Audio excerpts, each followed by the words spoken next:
All right, we are live. We are here in beautiful sunny Florida, and today, fight fans, we are going to be breaking down UFC 212 Aldo versus Holloway in Brazil title unification bout. Probably easily the second most, most to look forward to featherweight bout in history, man. I love this fight. Max Holloway has just been on an absolute roll. Jose Aldo, just absolute legend. Had one fallback in his career, but the guy, he bounced back from that win. He had that amazing win over Edgar, and I believe we're still going to be seeing one of the best Jose Aldos against one of his biggest challenges yet, man. So, and we got a great card to go along with it, man. I really like the main card. I think the first three fights in that main card is absolute fire, topped off with easily the two best strawweights in the world, not named Joanna Jędrzejczyk, and then an awesome title fight. And then a card is good if we got the debut of Marlon Moraes in the prelims. But as you can see, guys, I am joined by couple of friends here. We got Rockstar Z as always, and the return of Dan Tom. I'm super excited to chat it up with both these guys. Dan, how are you doing, man? Dude, really good. Really excited to be here. Thanks for having me, guys. Absolutely. Z, what's going on with you, man? I heard you got a new little friend. I recently picked up a cat. Never been a cat person, but the apartment I'm in right now is just too small to own a dog, so I thought a cat was the next best thing. But yeah, so I'm hoping that the viewers can vote on some kind of fight-related or MMA-related name for my new cat right here. Most definitely, man. Definitely gonna need you guys to keep that chat fired up this entire way through. And if you got cat name ideas for Z, those are always welcome, man. So this card, man, what do you guys think here? I always ask what your general thoughts are on this pay-per-view. Is it pay-per-view standards? Is it a little less than that? Or is that amazing championship bout between Jose Aldo and Max Holloway worth the $60 alone to you guys? Dan, what are your thoughts on this pay-per-view from top to bottom? Well, I feel like I got like hijacked in the sense of, one, the way I work, I literally have tunnel vision where I don't look to the week ahead. I just look at the docket that's in front of me. So all the cards kind of sneak up on me more than you might think they will, despite, reading my work. Like it actually sneaks up on me pretty fast. But two, I didn't see the weakness of this card because Aldo Holloway is one of the few fights where even someone like myself who just, I'll admit, as much as passionate as I am about things, it gets tiring with the week-to-week schedule, especially with the schedule picking up in the UFC. And kind of what we're talking about here in this card, the fights aren't exactly living up to that UFC standard where I guess we're used to. But honestly, how Aldo Holloway is one of the few fights that gets me tickled to where I feel like I'm a fan, like it's 2007 and 2008 again. And I'm just like, there's that month buildup you had back then to the UFC cards. And like, that's kind of how I felt about this matchup to where I'm forgiving it. That said, I'm not going to defend it for a second. I'm not going to defend if you think it's not worth the money. Z, what are your thoughts on this card, my man? I agree. I think the headliner is good enough to stand on its own. The card in total, like even if you have a banging headliner, we're so used to having UFCs that are like, stacked right from the bottom to the top. It definitely doesn't live up to pay-per-view standards, in my opinion. But I'm not someone who focuses on that. I really don't care about that. There's a lot of good scraps on this fight. So I'm looking forward to it. And like Dan said, this Aldo Holloway fight is a real real throwback fight, a real one you get stoked for. You're looking at it, months in advance. I was doing tape study 2 months ago for this, just in anticipation. And so yeah, so it's good in my books, but if we're being honest, yeah, it's not. I don't think it's worthy of a pay-per-view. But by the same token, I don't care, right? So it is what it is. Yeah, man. So the Jose Aldo Max Holloway fight, man. I mean, we're three guys who literally do tape study on 95% of the fights the UFC puts on. So just to see the excitement in the three of our eyes really shows the magnitude of how great this fight really is, man. But we, of course, are here to break down the entire 12-fight card, bottom to top. And from a betting perspective, I love it, man. 8 plays right now, possibly looking at a 9th. But we're going to start here with the first fight of the night, man, and the fight I just most recently did a tape study on. We got the newcomer, Davison Alcantara, minus 140, taking on Marco Psycho Beltran, plus 120. Z, I'm going to start with you on this one. Man, I was kind of hoping that people would be sleeping on Alcantara here. Dude is a wild fighter, just super, super wild on the feet. I love it. And when you're wild like that, you have to be loose enough to take shots that other people don't take, and that's kind of what he is, or that's what I saw in the tape study. Like specifically, what I mean by that is like he just has these weird angles. He's so loose with his hands. He's not fundamental or technically sound, but he's opportunistic and he's fluid and loose. So I like him in that regard. And to this more than I can, but from my perspective, his jiu-jitsu is tight, very, very solid, high level. So that checks out. And he's also real tough, real durable, keeps fighting for you. One of his fights, he got dropped once or twice and then came back to finish the dude. So just super exciting. And with Marco Beltran, you got a long, rangy guy, not a lot of power, checks out everywhere. But this drop to flyweight, I think, is going to be detrimental to him. I thought he looked pretty skinny and flimsy at 135. So that's very worrisome to me. I'll lean with Alcantara just because of the weight cut and because I do think this guy's a lot of fun. But I think the line is pretty accurate. So from a betting perspective, I'm going to pass just because like I don't really want to trust a guy who's wild like that for a favorite price. You know, it's not too bad, minus 140. But I don't see a lot of value there. So from a betting perspective, I'm passing, but I'm excited to see this dude in the UFC. And I'm interested to see what Beltran looks like at 125. So Dan, what do you think of this newcomer coming in here? Yeah, Davison, which is kind of a really add to the list of Brazilian weird names. We'll just call him Brazilian Dennis the Menace. I think Brazilian Dennis the Menace is better than Mexican Dennis the Menace. You like that for technical analysis there? But no, seriously, no, really? I'm on Alcantara, which I almost hesitate to call him that because we have another Alcantara coming. But yeah, and again, the Brazilian name thing, right? But no, I saw that fight that Z was referring to, and as far as the jiu-jitsu, I can sound off on that. One of the things that impressed me the most, even though it's just such a small sample size, there's only about 3 decent sample sizes from what I could recall when I did the tape study for this fight that I could find. But in one of them, there was some groundwork going on, and he was doing something I call shoulder pressure or shoulder pinning. And if you ever see that in the breakdowns, you're like, what the fuck is Dan talking about? That's just essentially when you're in a side control or a half guard most commonly, and you're just using your shoulder to press against the side of their face, and you want to turn your opponent away. Facing away from you, and that usually kind of encourages people to give their back, but it's also a good control position. And Beltran, he's improving. He's young, so he's going to make those fight-to-fight improvements.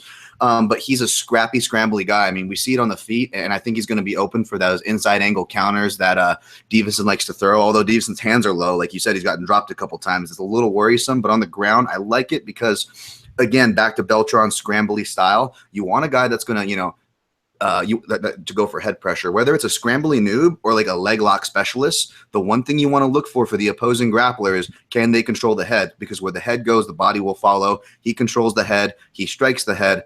I like Davison's chances here. No play though. Yeah, so I'm gonna top that off and agree with these guys. No plays for me as well here, man. I just recently watched one of Davison's fights. I only had the time to watch that one fight, and I believe it was the same fight that these two guys watched, where he got that second round knockout after getting dropped a couple times. Just a crazy fight, man. The dude's pretty wild. I'm not gonna lie, for an 11-0 fighter, I was expecting a little bit better. I wasn't entirely impressed, but there's just a lot going on in this fight. Not even just between Davison being a very wild fighter, UFC debut. Marco Beltran, this is like Z said, this is his first fight at flyweight here, man. So we don't know how that weight cut's gonna go for him. And this fight just screams pass to me. I think the line is just about right here.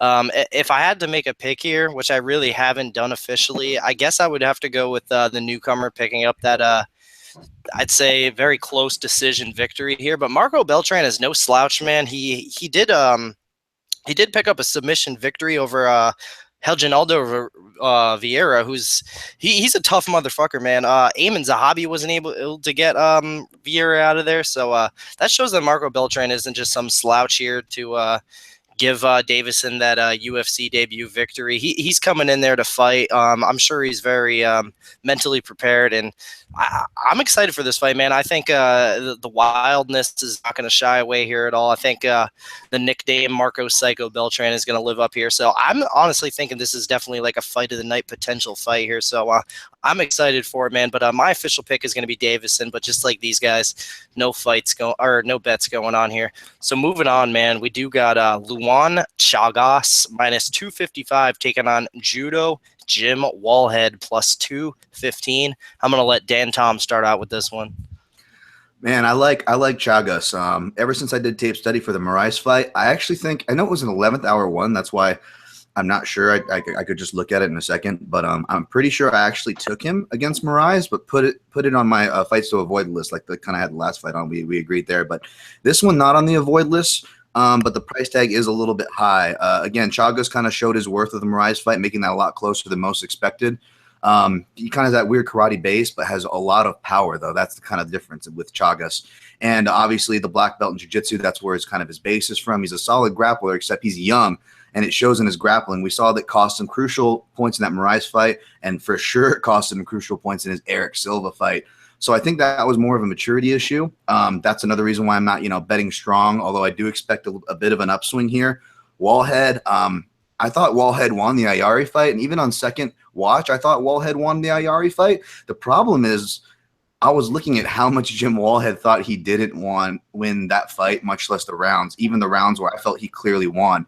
And just that confidence issue that kind of, Dan Hardy, somebody who knows and trains with him, kind of harkens to and talks about. You could really see it prevalent in that matchup. Again, I thought he won and did pretty well considering, he was facing a fighter like Ayari who's durable, awkward, and shows up on fight night. That being said, I believe that Chagas is more awkward in a technical way, the way he moves laterally and steps in, kind of fades off to the side and will throw power shots. He was able to drop Eric Silva multiple times in the fight. I think he's going to be able to do that here at a Wallhead. Wallhead is, he's experienced an MMA grappler, judo, but it's more of a stifling type of sense. I don't see him offering anything, and I'm not sure how much he can really even stifle Chagas if Chagas elects to grapple. I played a prop here actually inside the distance plus 100. I just did a half unit. It's one of the three prop plays that I played. I tried to stay light on this card, but this was one of the few things that were decent and still at plus money, so it was actually worth throwing a flyer on. But that's my pick. That's my play. So I absolutely agree with Dan here, man. I like Luan Chagas a lot. I'm a big fan of this guy. He impressed me a lot in his UFC debut against Sergio Moraes. Didn't exactly pick up the victory, but a draw against Sergio Moraes is nothing to just shy away at. Very impressed there. I did bet on him against Eric Silva. Unfortunately, he did show some good stuff there, but wasn't able to pick up the victory. And you can say what you want to get at a post TRT Eric Silva or post USADA Eric Silva, but the dude still got skills regardless of whatever kinds of juices he's on. And the thing is, man, this is actually Luan Chagas' first fight where he's fighting an opponent that he's been scheduled to face. He came in short notice against Sergio Moraes, and he was originally supposed to fight Shinzo Anzai at that card that he fought Eric Silva on. So this is the first time in the UFC he's actually fighting an opponent that he's had time to get ready for. And I think it's in a I don't want to say easy, but definitely a favorable matchup for him in Jim Wallhead. Jim Wallhead, I want to say kind of like a European legend, man. He's a guy that's been around in that circuit for a while. Definitely talented, but I compare him to Nate Coy a little bit, to where the dude's got skills, but he got to the UFC a little late. He's a little long in the tooth there. I think Jim Wallhead can give him problems, but I definitely favor Luan Chagas here quite a bit. That being said, I do have Luan Chagas probably via I'll say a second or third round submission. And I do have a 1-unit play on Luan Chagas in a 2-leg parlay. So very confident in the Brazilian here.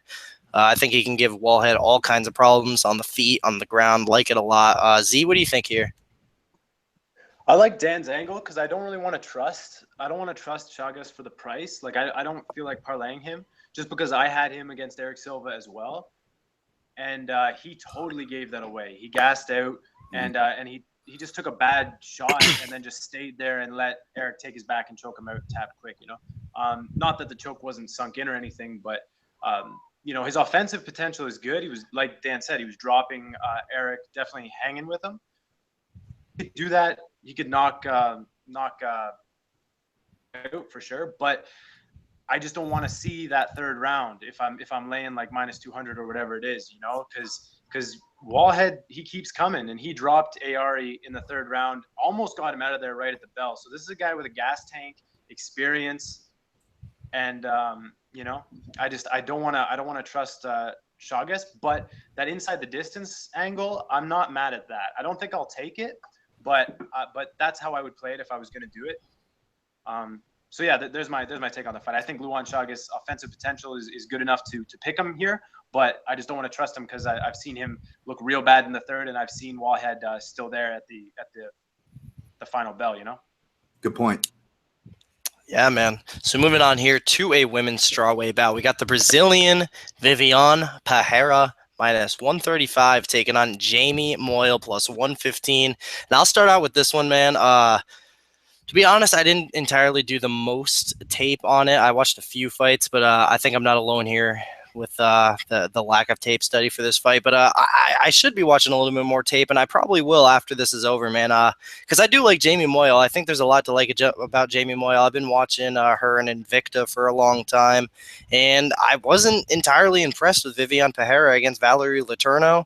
It was a close fight. It could have gone either way. I personally scored it for Letourneau, but I wasn't impressed with Pereira. I think Jamie Moil definitely has an edge with the grappling here. I think she should be able to go out there, land takedowns, if not submit Pereira, control her on the ground. So I think she trains out of the better camp. I like Jamie Moil here quite a bit. Not much to get into here because, like I said, lack of tape. But Jamie Moil at plus 115, man, that price keeps getting higher. At plus 120, I might just have to hit that. Hit that in more ways than one. No, I'm just kidding. But yeah, man. Z, what do you think of this one, man? Man, I just noticed this is one of, like, this happens right with gambling, but I just noticed that the over 2.5 is minus 300, whereas the goes to decision is minus 265. So there's actually way more value on goes to decision. Wow. But I mean it is what it is. Yeah, I had Vivian against who was it? Letourneau in her last fight? Yep. Definitely wrote that off. That was one of those fights where I was like watching the fight, I was just like, write it off. It's it's a loss, but she got the squeaker. More of a fade on Letourneau there, but like you said, I haven't checked the tape, so really, I don't have any insight in this fight. I'm not going to speak to it. Dan? Note that Z just said, yeah, it feels like, well, I'm sure we'll touch on this as we get through the card, but it feels like there's a lot of lines like that where the typical overs and all like your typical lines, they put way ahead. I mean, I think the odds makers have kind of had a trend of protecting themselves there, but it seemed like they went above board for this one. And then you go down to like your mid-tier, even like props that are a little dangerous, a little safe, right?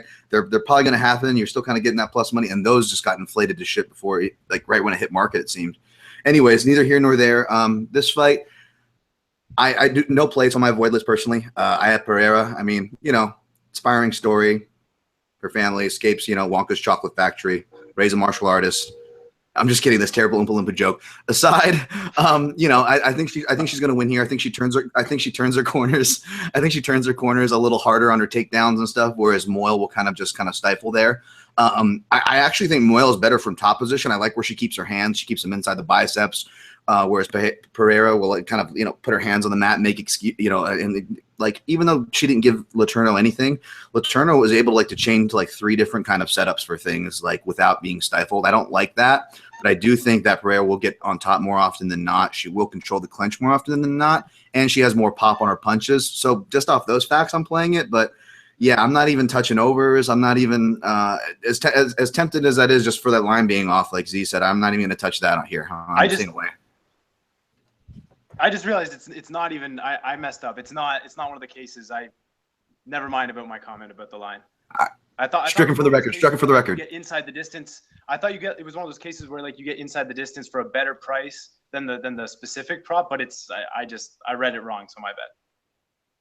No worries. No, I think you got that right. The goes to the decision is a better price than the over. Yeah, but the over's more yeah, likely. yeah. Okay, yeah, we're See, you did the both. same. Yeah, it's. Yeah, we're both a little silly with that one. What about you? It doesn't matter. We That's why I'm look not at so looking. many numbers. Yeah. But anyway, man, moving on here to a fight.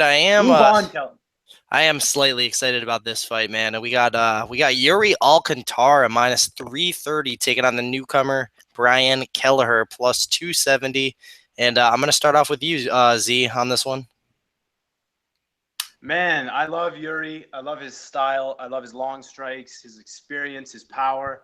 I like so much about Yuri, but when you bet on Yuri Alcantara, you don't know if he's going to show up. It's just, even his last fight, although he won, he didn't show up. He took a tremendous amount of damage.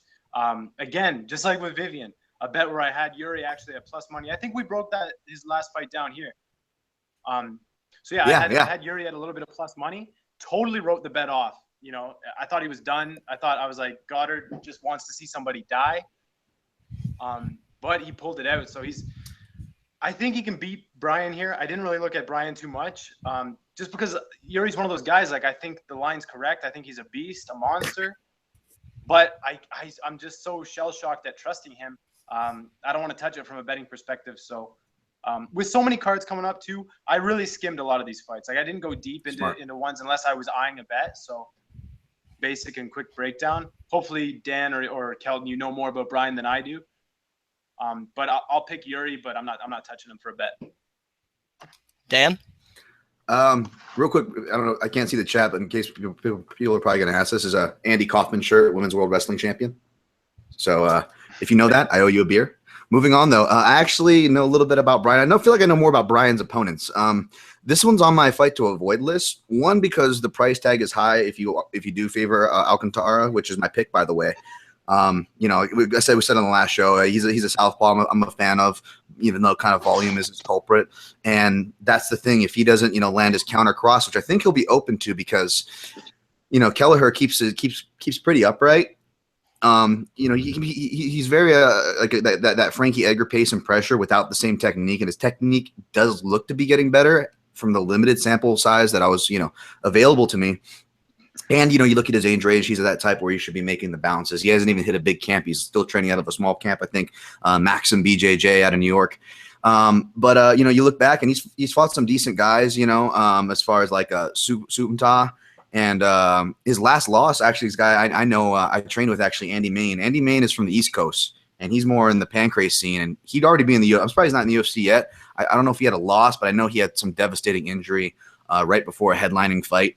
That was probably going to get him in at 145. That dude was no joke. He triangle choked him. It's a real sick transition. So, I mean, the losses are quality losses, as far as that goes. So it's real deceptive there. And I wasn't able to see, I believe, again, it's been at least like 3 or 4 days since I touched this fight, but, I want to say that I haven't seen Brian's last fight. So it makes it even harder to kind of forecast where he's going to be. So, if people are asking why is that on my avoids list, that's why it's on the avoids list. But yeah, the pick is Alcantara. This should be, a veteran in Brazil versus a debutante, against a veteran and in his hometown, in his home country at least. So we'll see.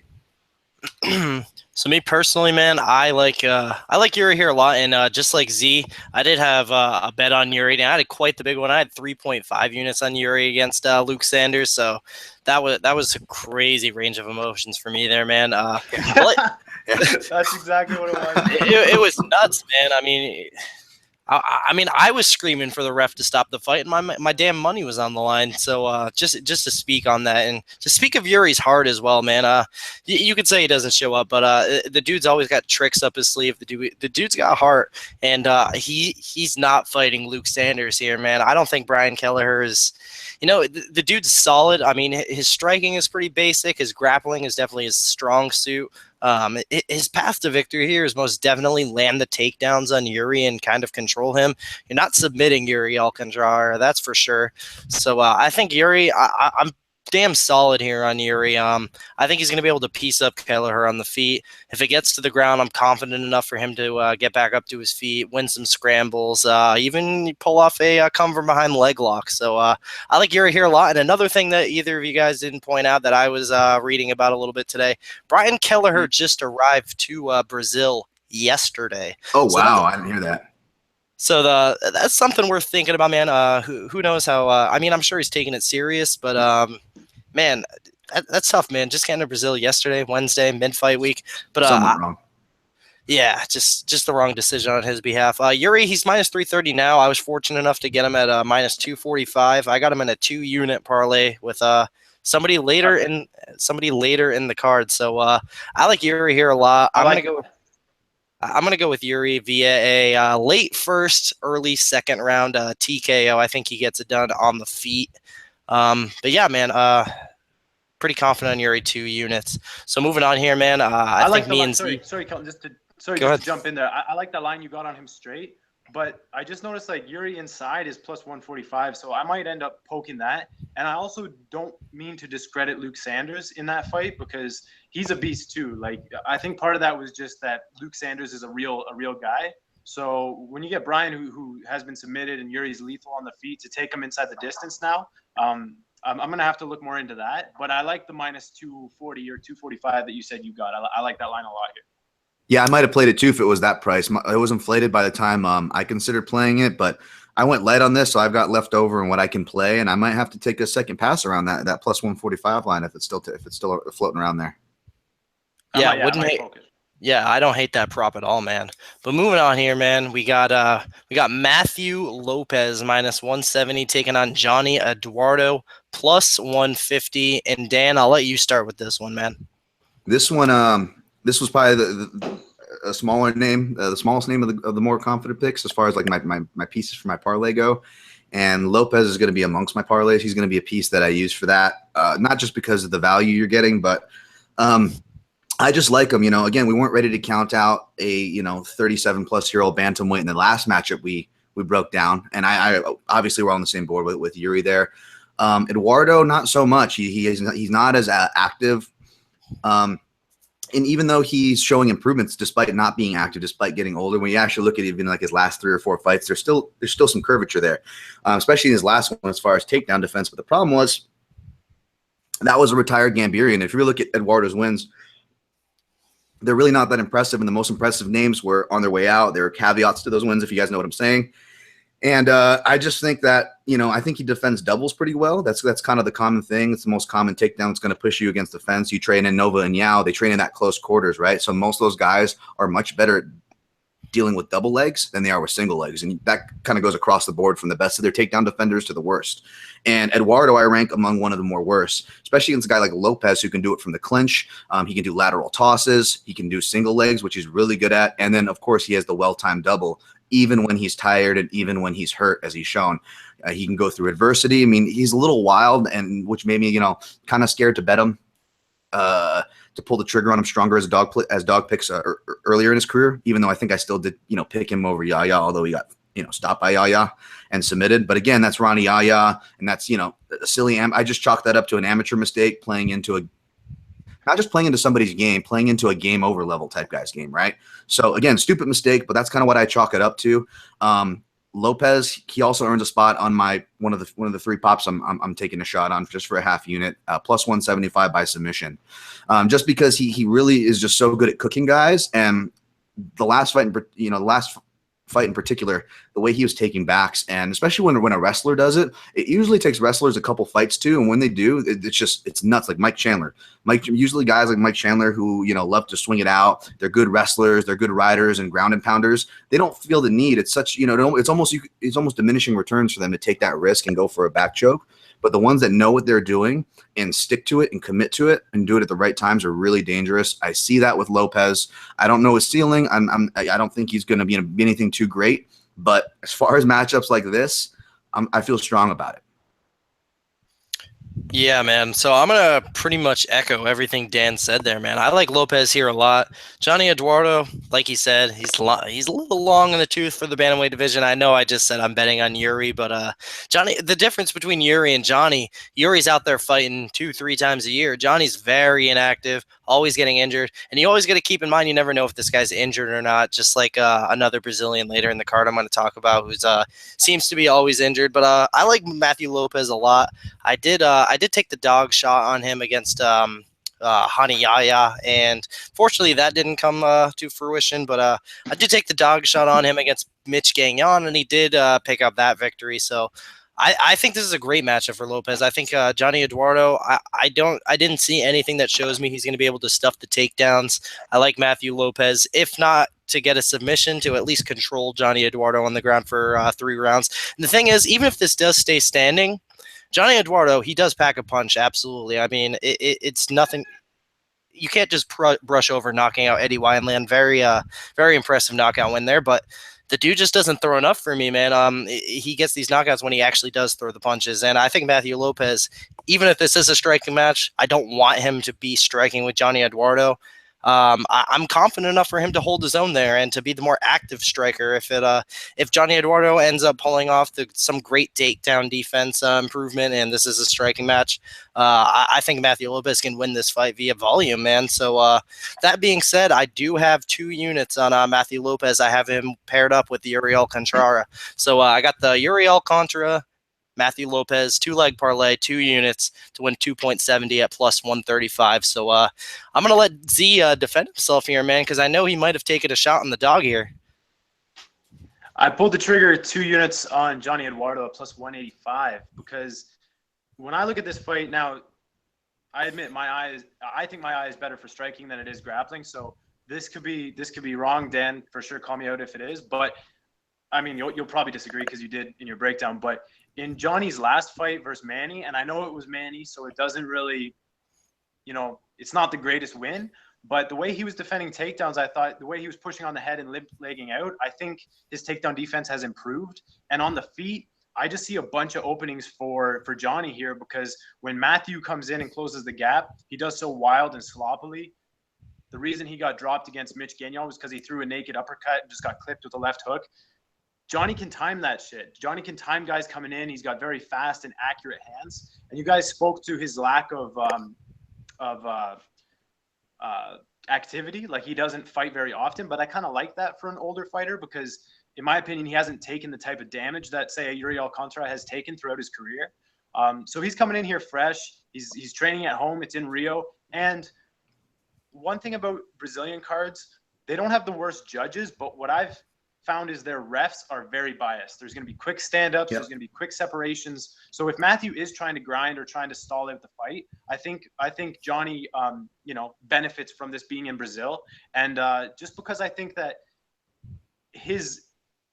the area in the fight that he's better at is a lethal area, whereas Matthew's area I don't think is as lethal. Like you said, he's going to have to cook him or dominate him for 3 rounds. So I took the 2-unit shot plus 185 for that big striking discrepancy, and I think Johnny knocks him out here. So, but yeah, definitely, Dan, I want to hear your thoughts about specifically Johnny's takedown defense improving or not, and about the single leg. Actually, I got a little bit of both, and I'm glad you said that because I was realizing, I didn't even cover anything of the striking. And then 2, not that I would tear you down or whatever, like to be a dick or anything, but honestly, what you said was spot on. So not only am I not going to tear you down, it's a little bit of both. I support what you said, but what I will add is that, absolutely, that was the exact reason. Good read on that as far as the uppercut. And as soon as he hit that left hook, I thought, that classic left hook right cross Nova and Yao combo. That's those guys do that in their sleep, right? So there's absolutely a point to that. So that's definitely, live here as far as ways where I could see Lopez winning. But what I will say is, remember, Lopez was not only not a fighter, but he was a coach, right? So he never had the traditional upbringing as far as, being, not fed to the wolves. Even from just like, hey, let me try this MMA stuff to let me spar. It was always with high level guys, right? From that Rain Training Center, that whole California clique. But Rain Training Center, even before it dissipated, what's it been, almost 3 or 4 years ago? All those people, when you follow them, Ellenberger, all the people that used to train in that group, they've all kind of been inconsistent.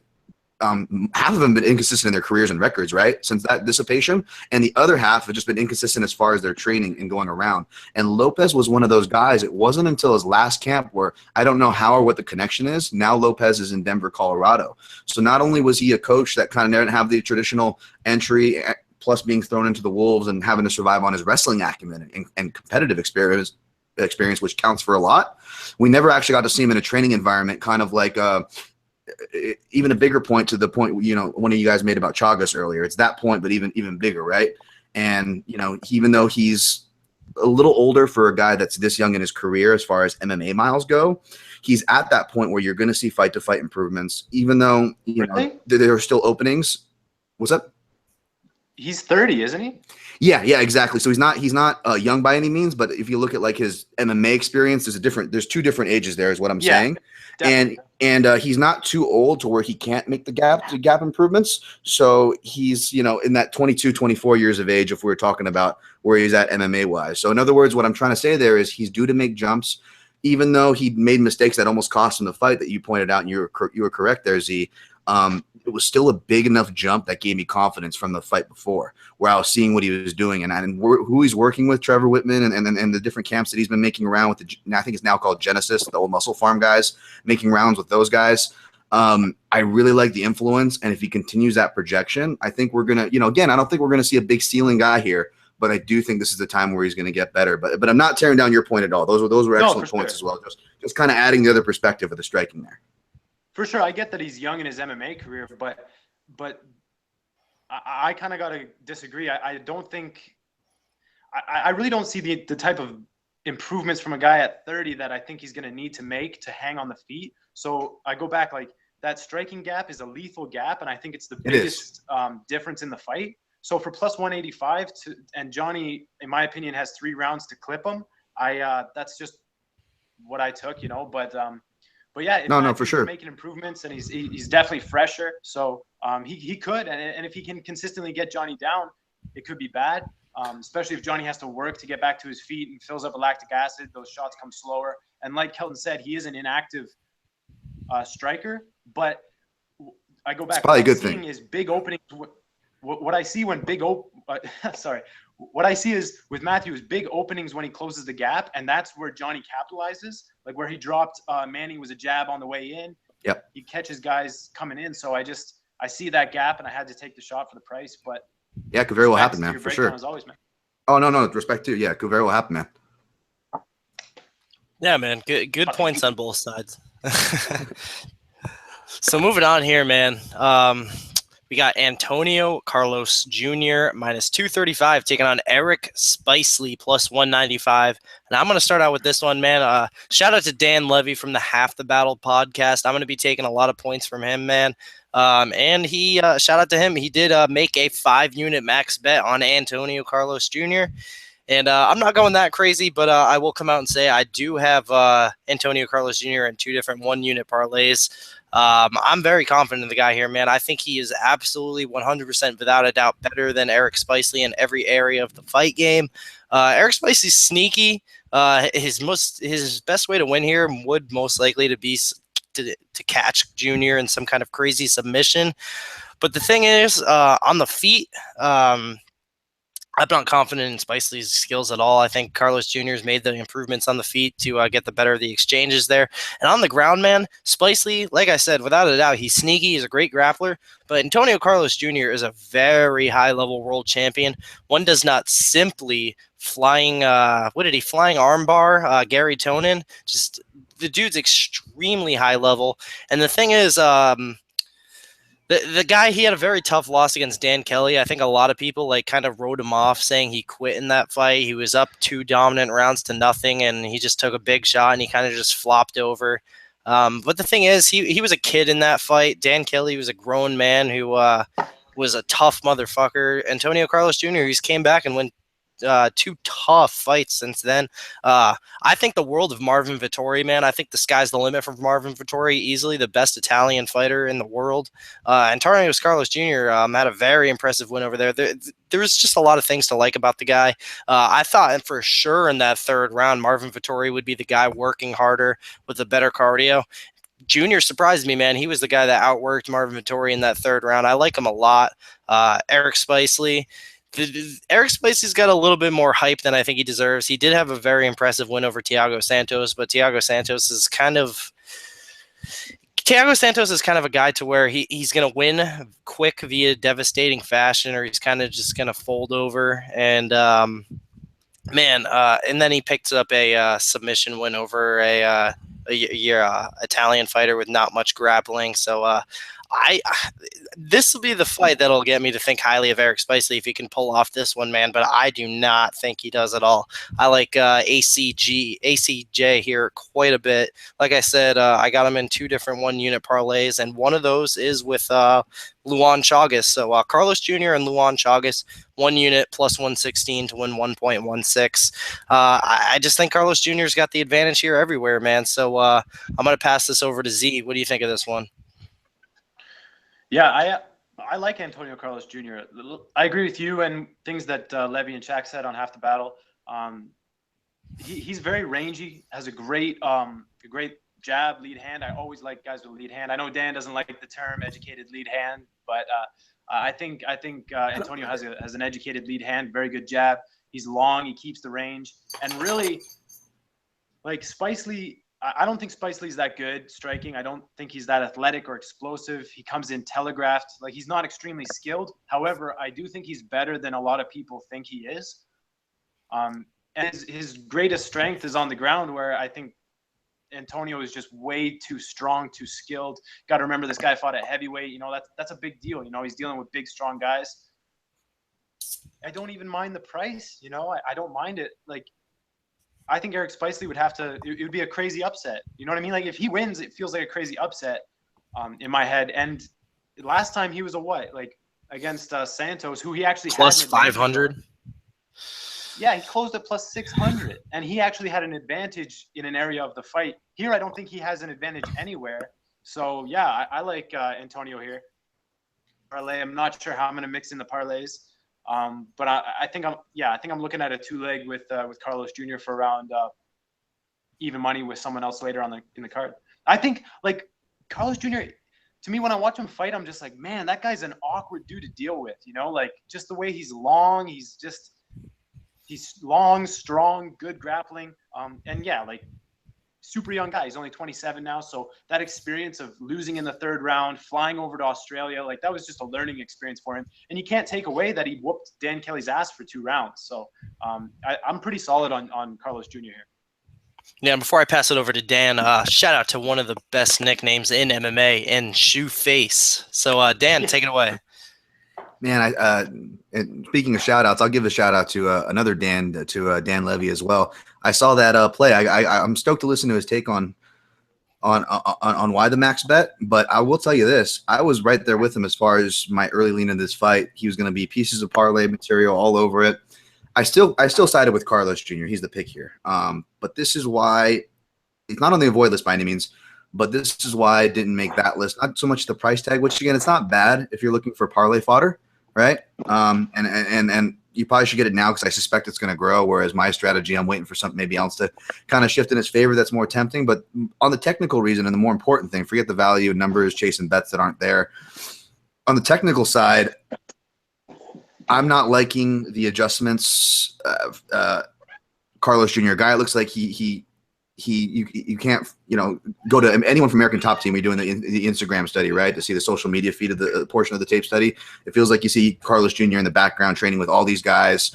He's young. He had all the hype behind him, the accolades, athleticism, the size. But man, and again, I'm a champion of Daniel Kelly and whatnot. So it's not me criticizing him for that, but that did stick with me. There was something that I saw there.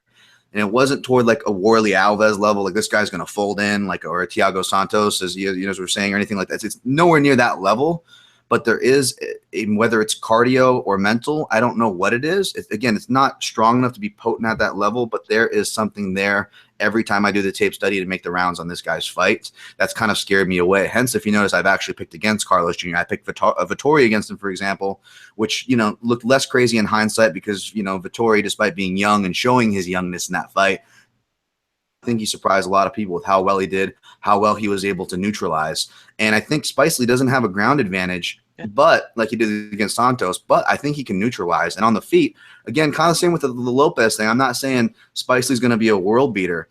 And again, Spicely, it might be more laughable that I say this than I said it about Matthew Lopez. But again, kind of listen to what I'm saying. He's made improvements from someone with I fucking dare say a striking eye.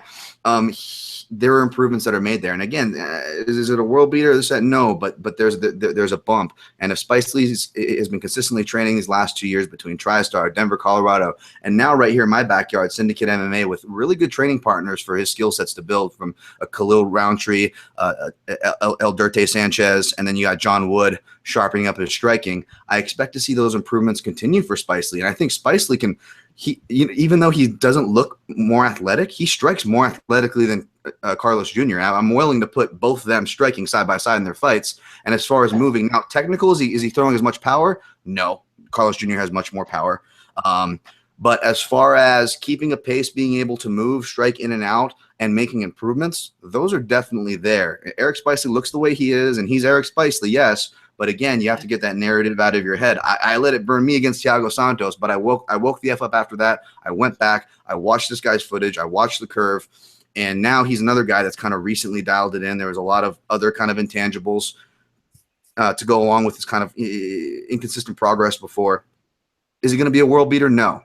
But again, you got to give credit where credit's due, and you have to look at these little details of adjustments to kind of get a curve of where things are going. And this is a kind of fight where it could get scary come the third round if Antonio Carlos Jr. doesn't find his finish, exerts. We've seen it before, even in fights that Antonio Carlos Jr. is winning. He's smothering, right? He smothers guys, so even if he can't finish them, we've seen him win decisions with superior grappling. But even in those fights, he's a little tired.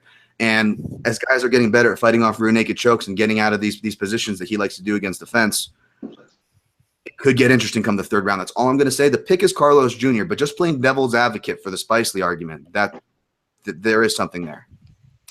I think the ranginess of Carlos Jr., even if Spice Lee's moving in and out and stuff, like, I could be wrong. I want to see them side by side, but I'm pretty sure Carlos Jr. is much larger. And because he uses that long jab to keep him at bay, that's the way I see the striking playing out. So I don't really get the in and out angle that you took there. And there was one other thing you said. There's no angle that I took there. I'm just saying there's no angle that I took there. I'm just saying that he strikes in and out better as far as like an athletic mover and putting strikes together. Antonio Carlos Jr. more rangy, more powerful, more effective technique pound for pound, but he throws in ones or two which aren't effective for scorecards. And I'm saying the curvature as far as like getting better is not as high as it seems. So again, I'm just playing devil's advocate here. Pick is Carlos Jr. I'm not saying Spike Lee's going to outstrike him, but as far as like putting volume together, like and sticking and moving, that's what you want to do if you're not a better striker and you want to stay away from a guy like Carlos Jr.'s power, right? You know what I'm saying? So it's like, again, is it going to work? Probably not. I'm not picking it to work, but on paper there is a little bit there because I was seeing some people talking about Spice Lee. So just throwing the devil's advocate out there. But again, I got Carlos Jr. here, so yeah, we're all good. But the other angle of Carlos Jr. fading late, I think that's a little overplayed because I'm pretty sure Dan Kelly broke his nose and he didn't really know how to deal with that at such a young age and probably jet lagged and everything. And conversely, we haven't even seen Spice Lee go 3 rounds. So I don't really want to say that he's for sure going to be the fresher guy in the third round. So, but I mean, we're talking fights, anything can happen. But I got to maintain that I'm pretty solid on Carlos Jr. But I appreciate that you go devil's advocate. I know what you're doing. So before moving on to this next fight here, man, I will say some monumental stuff just happened. I did make my very first bet mid breakdown. I did take that 1 unit shot on Jamie Moil because the price did just bump up to plus 135. So had to take that. I don't think it'll stay there much longer. So I do think there's value on that because I think the line should be switched around. I think Jamie Moil should be plus 150 or minus 150 there. So moving on here, man, to the headliner of the prelims. I'd say probably the fight of this card I'm looking forward to the second most other than the main event, man. We got the debut of Marlon Moraes minus 160 taking on Rafael Assuncao plus 140. And I'll start off with this one, man. So I honestly think this is probably like the perfect matchup for Marlon Moraes. I know a lot of people will say that he's kind of getting thrown to the wolves here with a top 5 guy, but man, I think this is the perfect fight for him, man. Guys, if you guys have been following me for a while, you'll know that I did have a max bet on Assuncao over Aljamain Sterling.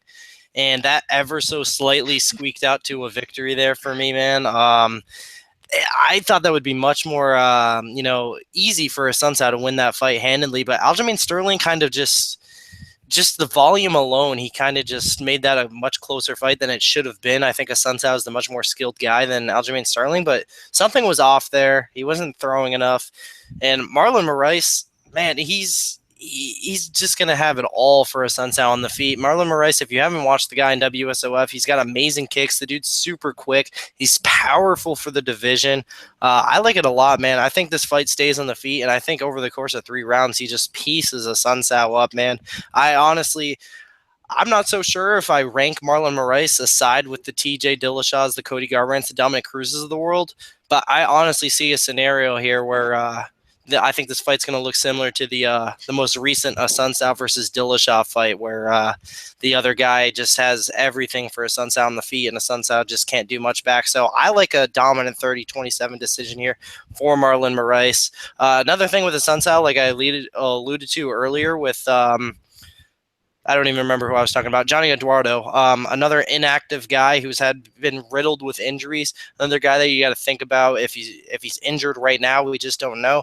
It's just one of those guys where his fight age is a lot older than his actual age. And in a division like 135, that's a big deal, man. And Marlon Moraes, you can say what you want about him fighting very low competition in WSOF, but he's also been racking up those wins, that experience without taking any damage, man. So I like it a lot. I think he's barely going to get touched here. I think he's going to be all over Assuncao on the feet over the course of 3 rounds. Finish wouldn't exactly surprise me. I mean, Assuncao got knocked out by Eric Koch. Marlon Moraes got some pop behind his punches and kicks. So I'm not exactly set on the over here. Like I saw a lot of people are very big on the over in this fight. I wouldn't be shocked if Moraes got that knockout. But that all being said, I got 1.5 units on Marlon Moraes in a 3-leg parlay, which I don't do a whole lot of often, but that's paired up with 2 props later in the main card, man. So I really like Marlon Moraes here to get that dominant victory in his UFC debut against a very tough guy in Rafael Assuncao. So I'm going to move over to Dan for this one. Man, I'm with you in every sense of the gaming aspect there, Kelton. But let me just fill in fill in some of the other color of why I like this one. And usually I don't try not to bet debutantes. Not as a hard and fast rule, but that's kind of a general rule that I think a lot of people somewhat have if they have rules. But as far as that stuff goes, but Marlon Moraes is an exception. If you've been watching him, and I didn't see him until kind of following to see where the Miguel Torres train wreck landed, and then I came across Marlon Moraes in 2012. And I say that with all love, by the way. I'm a Miguel Torres fan, but let's be honest, it's some dark years. Anyways, but yeah. So and watching him kind of since then. And if you watch him, you kind of see the his kicks, and the reason why he has such good kicks, from leg kicks to my favorite, the sweeping right head kick that I think is going to be here in this fight for him, which is what kept me away from the over, which is what kept me away from a decision, is because he not just a training partner, like I believe like a childhood friend, like since they were super young, with Edson Barbosa, made the move from Brazil to Florida to New Jersey. And and then plus, so he's also been sharing the same training partners and the same, and you'll hear Mark Henry in his corner, going back to about 2013 or so. He's a really well-trained guy. I mean, when he's throwing his kicks too, the thing I love is, especially I do this all the time, especially coming from the karate background and taekwondo background. If I throw a left kick, my right hand goes up and this hand goes down, and you pose for the pretty picture. Your kick's in the air, right? But I like it because Marlon Moraes actually keeps, which is really hard. It's kind of like a counterbalance thing is why you do that. There's a lot of posting in Muay Thai, right? There's a lot of this. Marlon Moraes actually keeps his hand up while he's kicking and then draws the position tighter, as he almost has a check hook that's like physically attached to every kick that protects him every time, because you're really vulnerable for a split second after you throw the kick. Even if it lands, we've seen guys block and they 2-3 and counter you, which Assuncao can do.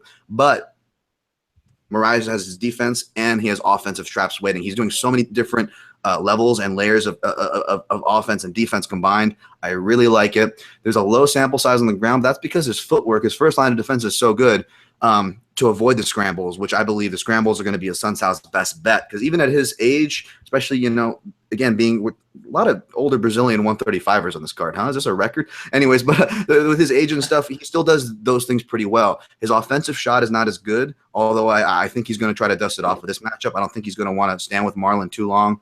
And again, I don't want to. I'm a big Assuncao fan. I've always been one to champion his veteran savvy for a guy. You look back, he's been fighting for so long, and at higher weights, he's got guys like from Joe Lozon all the way down to his record. I definitely don't want to disrespect or discount him here, but with the way the line is, it's a parlay piece, and instead of playing props or angles, because again, I could see Moraes getting a head kick as well as the decision prop, which I think I was more in line with the decision prop for a second. The value, I think minus 170, minus 190 where you're looking, I just played it straight up. See? I'm going to cop out here. I was going to do the tape study today, but something came up, so I haven't looked into Marlon Moraes. I do know who he is. I know he's been doing work in World Series of Fighting. I know he trains with Barboza and all that. I didn't know he goes way back with Barboza, so that's very intriguing, and it's a good thing. But your UFC debut down in Brazil versus a perennial top 5 guy, and you're the favorite, that's tough, man. So I got to admit, I'm going to have to look into this more. But yeah, so it is what it is. No worries there, man. So moving on to this awesome main card. Like I said, I think these first 3 fights are absolute bangers. They're most definitely going to all end and finish, in my opinion. So let's start off here with the opener of the main card, man. We got Eric Silva, now the underdog, plus 125, taking on Yancy Medeiros, minus 145. And I'm going to start out with you, Z. This one I did look at, and man, it's that underdog price on Eric is tempting because Yancy gets hit so much, and yeah, his chin held up against Trinaldo, but Eric can still crack. This is just going to be a scrap though, back and forth. I mean, outgunned. I think he hits harder and he hits longer. But Yancy has shown glimpses of brilliance, like in that Joe Proctor fight where he just saw everything coming. Like he was just completely dialed in, laser focused, lethal choke game. But from a betting perspective, I just look at it and go, who knows, dog or pass if you want. But for me, I'll probably just pass it. Maybe that doesn't go to decision or the under, because I think both these guys can get finished. I've heard, I believe it was on Half the Battle, they said Yancy's chin was good. But, like, it's good in the sense he doesn't go out, but he sees stars a lot. You know what I mean? Like, that Trinaldo fight, he took so much damage, and he didn't go out, but, like, a lot of the times he just gets stunned, and he looks flimsy. And I really think Eric could snipe him. I think Eric gets a little disrespected. But by the same token, I don't really want to trust him. You know what I mean? So this is just a super entertaining fight from a fan perspective, but otherwise, I don't really want to touch it, Dan? First, let me say I probably did say that I don't like the term educated left hand, but I probably overblew that because I really don't have a problem with it. So if you said I said it, Z, I'm not gonna lie, but I heard you say that before, and I was like, oh shit, did I say that? And the reason why I bring it up now is because Medeiros is a guy who actually do think has an educated left hand. With the way he flicks it out there. Now that he's kind of going more southpaw, and I don't know if that's because, again, he went from the Diaz brothers. Now he's kind of training more the Gracie Technic Circus, which that's where I actually used to train my gi back in the day in Hawaii, and good guys there. And then, of course, splitting time. I don't know how much I had Hawaii MMA Elite, but again, there's kind of a close knit out there, and you kind of almost see, Yancy will kind of take from who he's kind of training with. We've seen that. And, but the counterpart to it, I agree with Z, even though there's an argument there that he has a good chin, there's a flimsiness there that makes me worried. But at the same time, let me just kind of take a couple steps back. I came into this favoring Eric Silva, not strongly, but pretty strongly, especially for Eric Silva. And I ended up siding with Yancy Medeiros, which surprised me. It especially surprised me because Eric Silva was the dog, and coming in thinking Eric Silva was going to win, you figured that subconscious confirmation bias, even to someone like me, would start taking effect, and I would just continue on with my normal train of thought. But no, I had to do my due diligence. I had to go deeper. And aside from like random stats of like, as powerful as Eric Silva is brought out to be, he only has 4 KO victories, which is kind of surprising when you go back and look at his record. And even looking at it, just kind of, his striking and this and that. And I was like, yeah, I mean, don't get me wrong. I did predict the, Yair Frankie to look like Eric Silva and John Fitch. But even, predicting John Fitch was going to beat Eric Silva back then, kind of putting myself in my fans' head where I was back then, I still didn't see the holes that I see now. Obviously, a little more educated now. I can go back and look with a different eye. But I think what I'm trying to say there is we were all kind of taken under this, ooh, Eric Silva kind of narrative. Now, don't get me wrong. The last couple of years have certainly wiped that clean, almost to a detriment. Now we're kind of doing what Z said. Now we're almost like not giving him enough respect, which I agree with as well. And that's kind of the tricky thing here because it's two different fighters. Yancy Medeiros, you could make the argument of the chin and all that, and you can also make the argument of progression. And that is the thing that is the common thread here is both these guys are progressing. Eric Silva, even though I was criticizing his stand-up saying it was worse than what we really thought it was, in his last couple fights, he's actually made efforts to be better. He's much more fundamental with his guard. And even in his strike retractions, how he's throwing, he's actually using jabs. He's actually using feints. He's going to need to here because if he doesn't, he is going to be wide open for the counter. And sometimes I still pick against these reads when I have such a clear read. I mean, there's a pick where like, okay, I'm confident on this pick. I'm kind of confident. I'm really confident. But then there's this whole nother level where I just get a vision of analysis where I'm like, not to sound kooky or woo-woo, I'm not trying to make it sound like that, but I mean, I just have a certain thing like, oh, he is fucking getting hit in the head with that shot. And I should have listened to myself for Connor and Alvarez because I was a dumbass, ended up siding with Alvarez, even though I just kept seeing that inside left-handed shot. Oh, well, I lose the opportunity to brag about that one. This time I'm actually going with it because I see the check hook from Medeiros landing all day for against Eric Silva. And I was also surprised to see that Yancy Medeiros' takedown defense is a bit underrated as far as his fundamentals and all that because, sorry for the rambling and fast-paced rambling here, but Eric Silva's best path to victory is actually on the ground, which I think he can totally, wouldn't surprise me. He can totally do that. He can totally outclass Medeiros because Eric Silva doesn't get enough credit for his transition game as well. But I don't think he makes it to the ground, and I think Eric Silva still has that dog in him where he's just one shot away from bringing that dog out. And we've seen Yancy Medeiros turn guys who have conservative game plans. He's bringing the dog out into them. That's the kind of fighter he is because of that high-volume approach. You can say it's pitter-patter or this or that. It really gets reactions out of guys. It flusters them. It takes them out of their comfort zone. It's something that you don't know unless you've really had a guy do it to you in the gym. And that's why we were pulling our hair out going, why is Nick Diaz so effective in strike force? What is the Stockton slap? No. It's high volume striking. It's frustrating as shit. And I see it frustrating Eric Silva bringing the dog out of him and him getting countered. I put a small play, I think, inside the distance. Like when I say small, I'm talking about like $3 or $5 as far as a prop, just for fun shits. But I stayed away from this one. I suggest you do it too. Yeah, man. One thing so, I want to go ahead. Sorry. I just want to jump in and about Yancy versus Spencer in that last fight coming out southpaw. That totally blew my read because just like what you were saying, yeah. I saw Spencer's right cross just coming over the top of Yancy's flicky jab, and that was, I took the shot, I think 1 or 2 units on Spencer at dog money, but then as soon as Yancy came out southpaw, I was like, well, there goes that, and I totally echo your sentiment about seeing like one specific shot in a fight, and sometimes it's so clear. Like, for example, in last week's card, Till versus Ayari, I saw that pull counter. I saw him drawing him in and countering him with the left. So I took the inside the distance, and obviously it didn't cash, but it's real cool when you can see like one specific shot landing, and that's a part of this game I really enjoy. But yeah, just to get back to Yancy here, I love his ability to adapt to the opponent. Like you said, he's adapting his style, taking from his coaches and his training environment. So see that angle. But go ahead, Kelton. Sorry. No problem. But yeah, like Dan said, I think not only does Eric Silva has a very underestimated submission game that's overpowered by his striking that most people look at, I think Yancy Medeiros has a very underrated submission game as well. And I would like to see this fight go to all aspects of the game, man. I think this could be fun, whether it's on the ground, whether it's on the feet. But a point neither of you guys brought up is I think this is a situation where, the Kelvin Gastelum effect, where the lack of weight cut. I think Yancy Medeiros, like Z, also took the underdog shot on Sean Spencer in the last fight, and Yancy looked amazing, man. That lack of weight cut, yeah, man. I thought Yancy looked fucking amazing, and the way I see this fight, man, I think if Yancy Medeiros can, outlast that first, 3-4 minute blitz from old Eric Silva, I think he can go out there, get that second or third round knockout / TKO. I love this welterweight Yancy Medeiros. It's a shame it's been a little while since he's fought. I think it's been like a good 9 months or something. I don't know if he's had an injury, but man, yeah, like I said, I had Sean Spencer in that fight. He just shocked the hell out of me, but I do like Yancy here. I think he's going to be able to, like these guys said, land that good old strike to the face and knock out Eric Silva here. I was fortunate enough to get a very good line on Yancy Medeiros. I caught him at plus 120. So nice. 1 unit plus 120 to win 1.2. I do favor the Hawaiian here.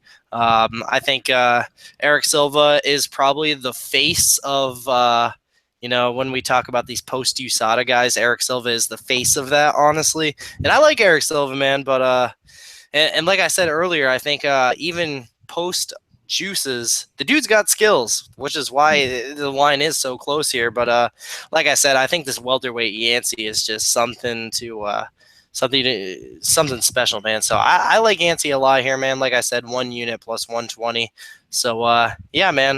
Moving on here, we got one thing real quick, Kelton. Sorry, real quick. Go ahead. Go ahead. Just to add to your point, that is a really good point. I didn't talk about that in my breakdown, and as a Hawaiian, I can tell you that our bone structures are heavier, so we weigh heavier than we look. Hence, and that's not just bullshit wives' tale stuff. I mean, let's compare that to combat sports. Hawaiians have chin and power generally, right? Even the crappy ones, that's something that's a common thread. So the bone structure thing's not lying. Like that's why I've always had trouble making certain weight classes, and people are like, well, how you not make that weight class? I'm like, no, trust me. And secondly, this is a guy that's not like a Robert Whitaker who's just growing. This is a guy who was walking around at over 200 pounds and fighting at like heavyweight. So there's a lot of credence to what Kelton's saying. And Kelton, while you set up, not to interrupt your show, but I'm just going to be right back in like a second. So continue on, set up the next fight. I'll be right back, brother. Absolutely, man. I just want to jump in quick too. Go ahead, do your thing, Dan. But like, that's one thing I love looking at in combat sports is the genetic line and like seeing where guys come from and seeing their genetic background, because it's super interesting to me. And even like with Whitaker, like he was such a welterweight, right? But he's just such a dense, thick dude. It's that Polynesian background, I think. Just like what Dan Tom said, the heavy bone structure, man. So it's so cool to see like dudes from the jungle in Brazil come fight, dudes from England or dudes from Russia. I love how it's such a global sport, and you get to see like one-on-one. It's just, I don't know. Yeah, for sure, man. I think that welterweight Yancey, that's nothing to fuck with there. I like him a lot, man. But moving on here. Hedge it. You can have free money on that fight, man. I could, but I'm just that confident in Yancey, man. Did you put on him? Just 1 unit. Just a unit? All right. I like it. Just a unit, because Eric Silva, like I said, he's still a scary motherfucker. He burned me against Chagas last time. But man, he burned me. But moving on here. He got dropped like twice, right? Who? Spencer? In that fight. Silva. In his last fight. Oh, yeah. Chagas dropped him a good time or two. Yeah. I don't mind it. But speaking of drops, man.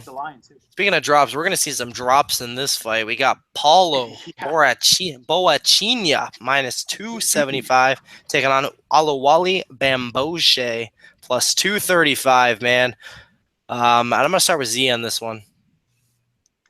I like Paulo, man, because I think he's more fundamentally sound. They're both just like jacked dudes, right? So tons of power, very front runner.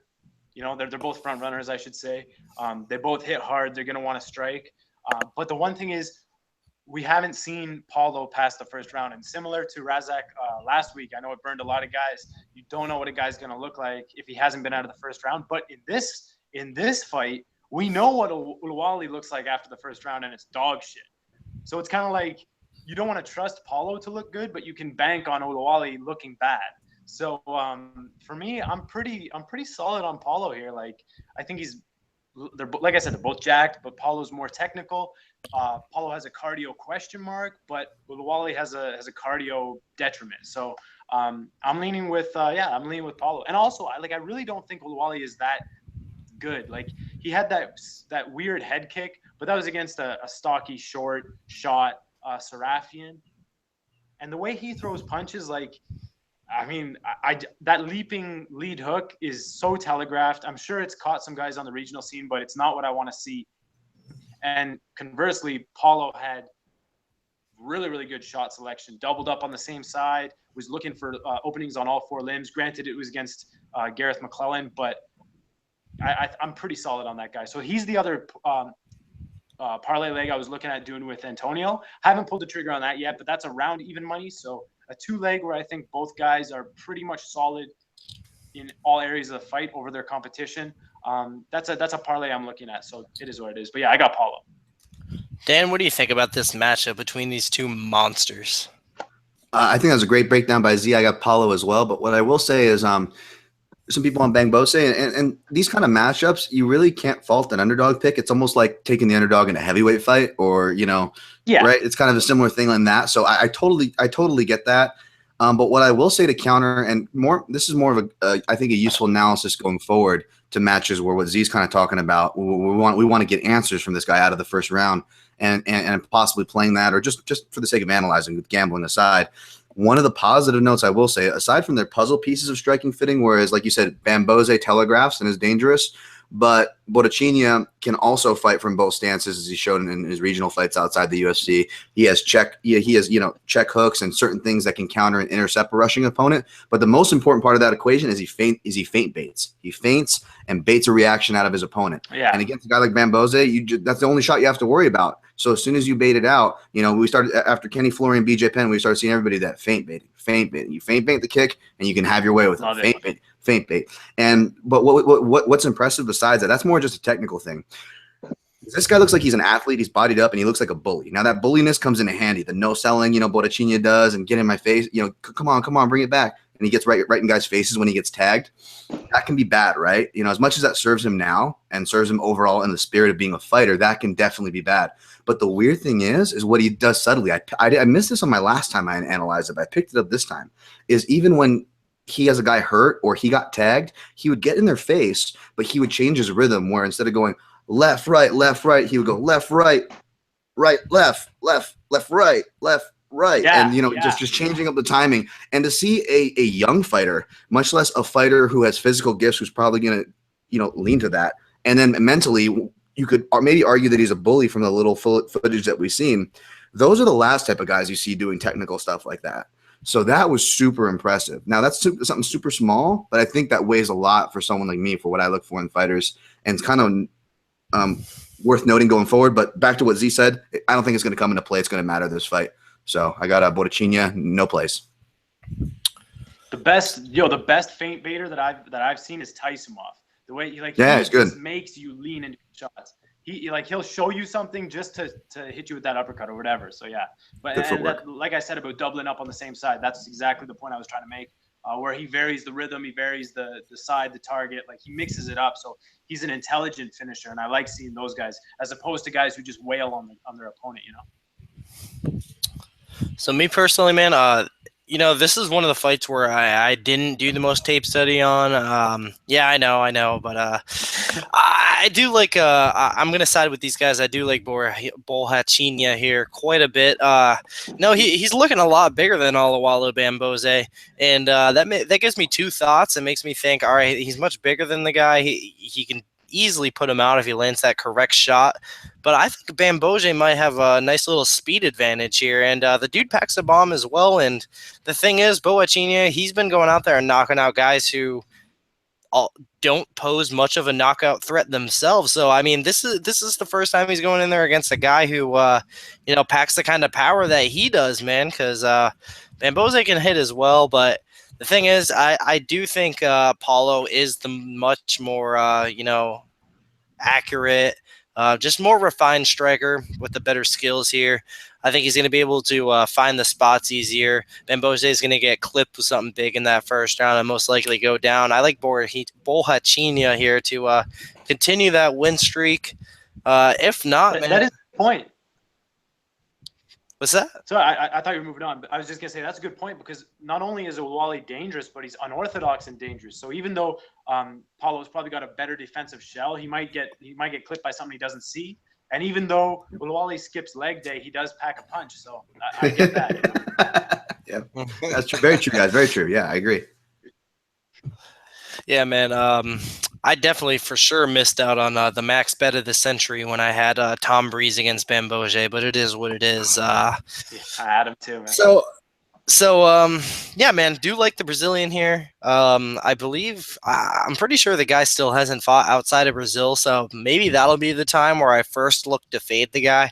I don't think this is the spot, but like Dan said, if you want to take the shot on Holloway Bamgbose, I don't hate that at all. This is it's a middleweight fight, but this is very reminiscent of a heavyweight fight here, man. I look at this fight and I think it's a heavyweight fight, but it's the mini heavyweights going at it here. But I do favor the Brazilian quite a bit, and paired up with that Marlon Moraes parlay leg, I do have this fight to not go the distance. And I got that at 750. I didn't minus 750. I didn't get that at some kind of crazy line, but yeah, I do have that. Man, Go ahead. Man, if this goes past the first round and they both get full of lactic acid, they're huffing and puffing and looking at each other. I get that angle. Like this definitely should be over quick, but man, that's going to be so frustrating if it goes past 5 minutes, it goes 15. You know. So what's frustrating is that sorry, go ahead. I was just gonna say good luck because if you cash that bet, it means we saw something crazy. So that's what I want to see.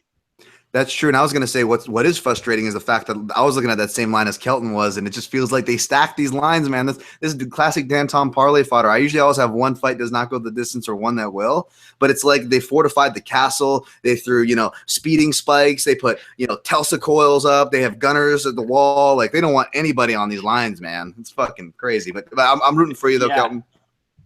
Yeah, man, I definitely think one of these guys has to drop within these 5 minutes. I mean, we've seen crazier shit, but man, and we know that Owali is gonna slow down a lot. So if Borrachinha has a gas tank, he's gonna finish him late. It's just we haven't seen it, and he's such a muscle bound guy.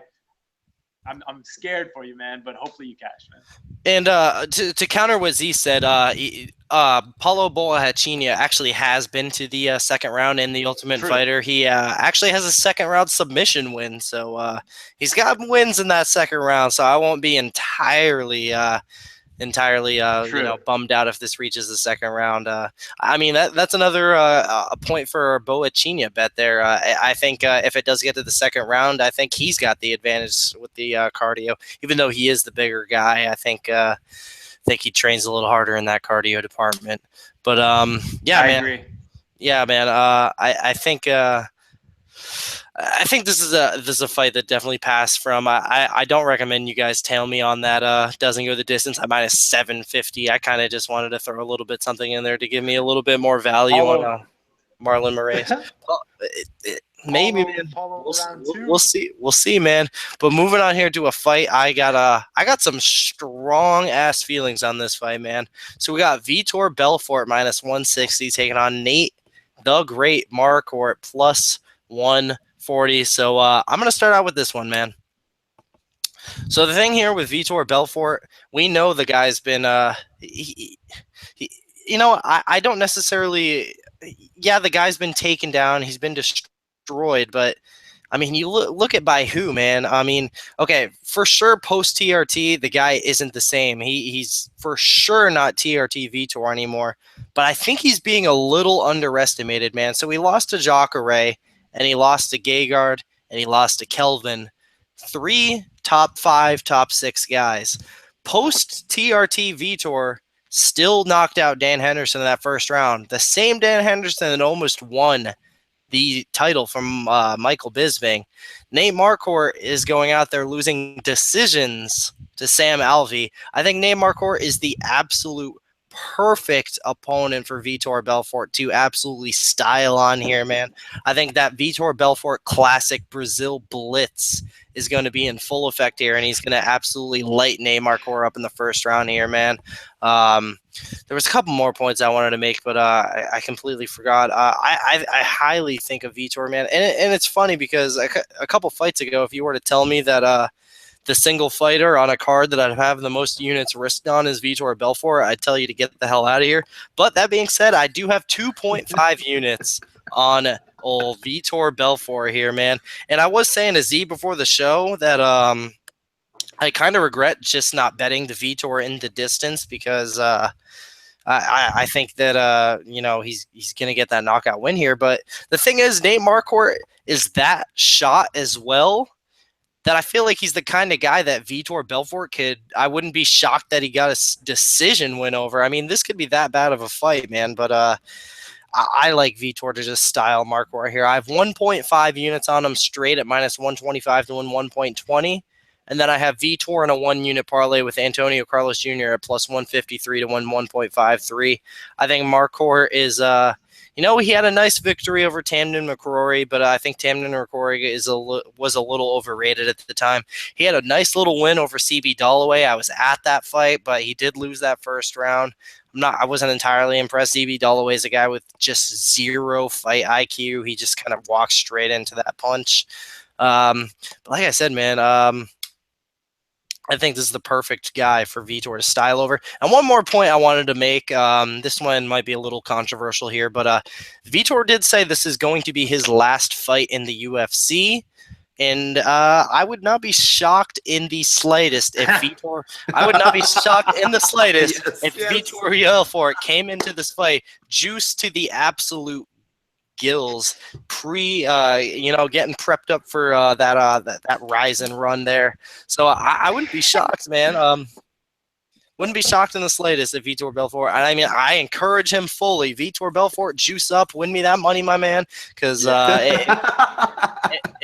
if you pop 2 weeks later, I'm still getting that money. So all for it, man. All for it, my man. So my official pick is Vitor Belfort, first round KO. And one more thing, man.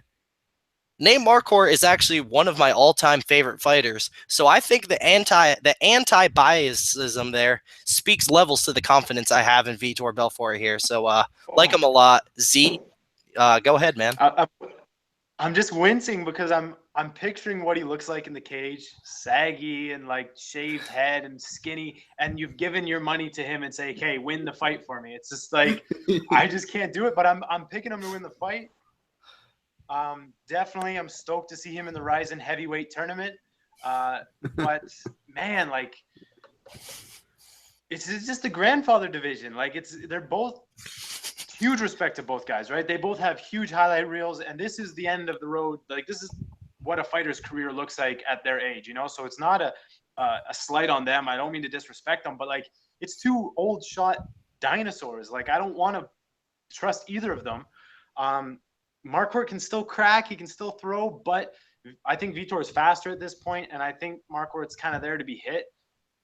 You got to remember too, Vitor is a guy who fought at light heavyweight. Marquart's a guy who fought at welterweight, so there are a couple weight classes different.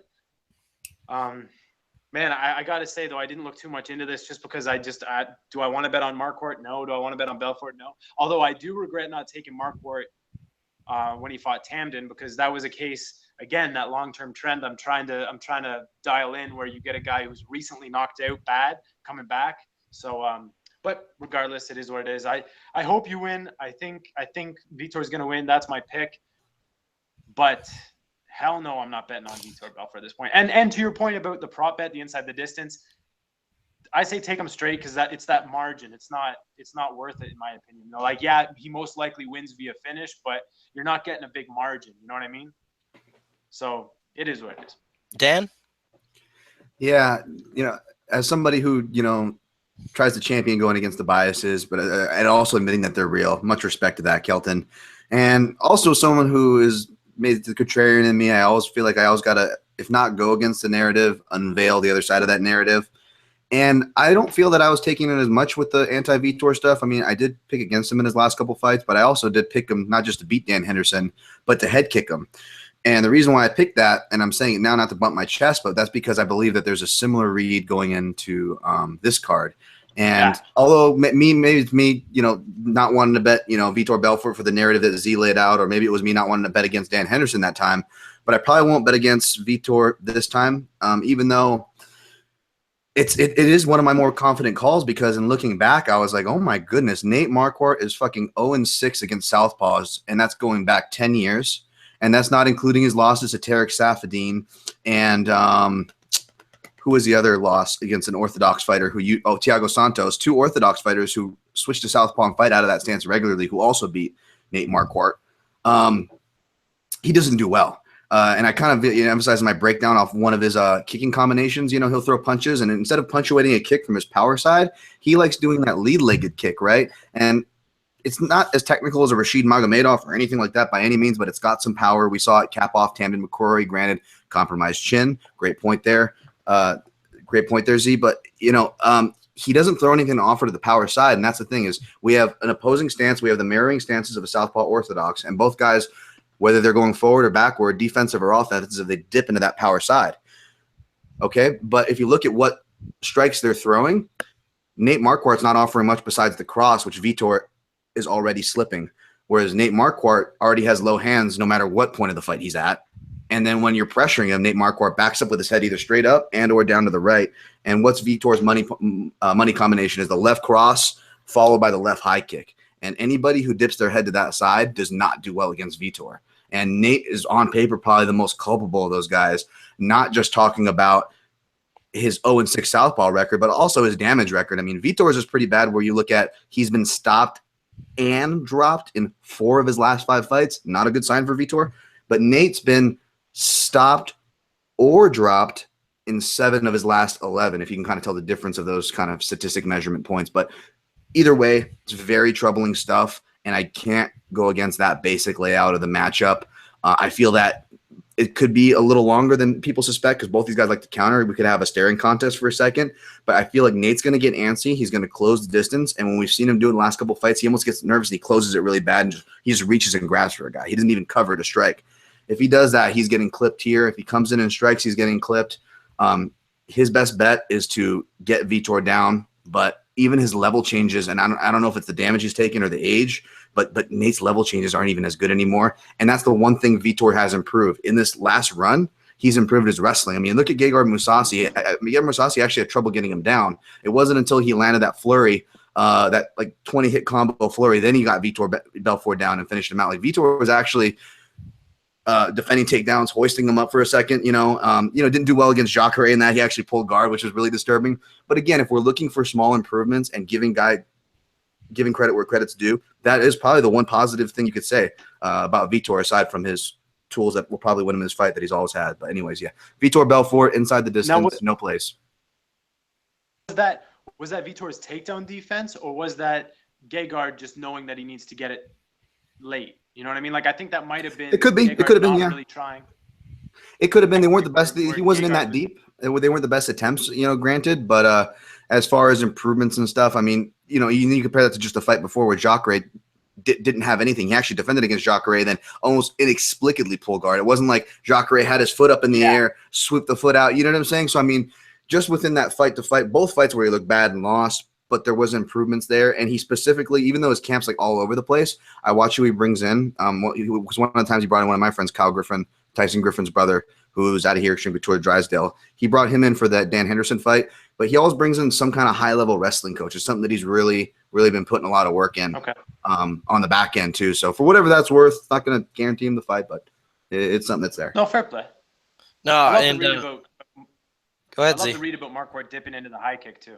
I think that's really spot on. Completely forgot to mention because I was talking about the Vitor plays, but this is my third leg of that 3-leg parlay. This fight not to go the distance. Got that at like minus 600. So the 3-leg parlay altogether is this fight not to go the distance, the Paulo fight not to go the distance, and Marlon Moraes. So I got that 1.5 units at plus 104 to win 1.56. So not a lot of 3-leggers for me ever, man, but I like that one a lot. So moving on to the co-main event here. We got the 2 best strawweights in the world not named Joanna Jędrzejczyk. We got Claudia Gadelha minus 330 taking on Karolina Kowalkiewicz plus 270. I'm going to start off with Z on this one.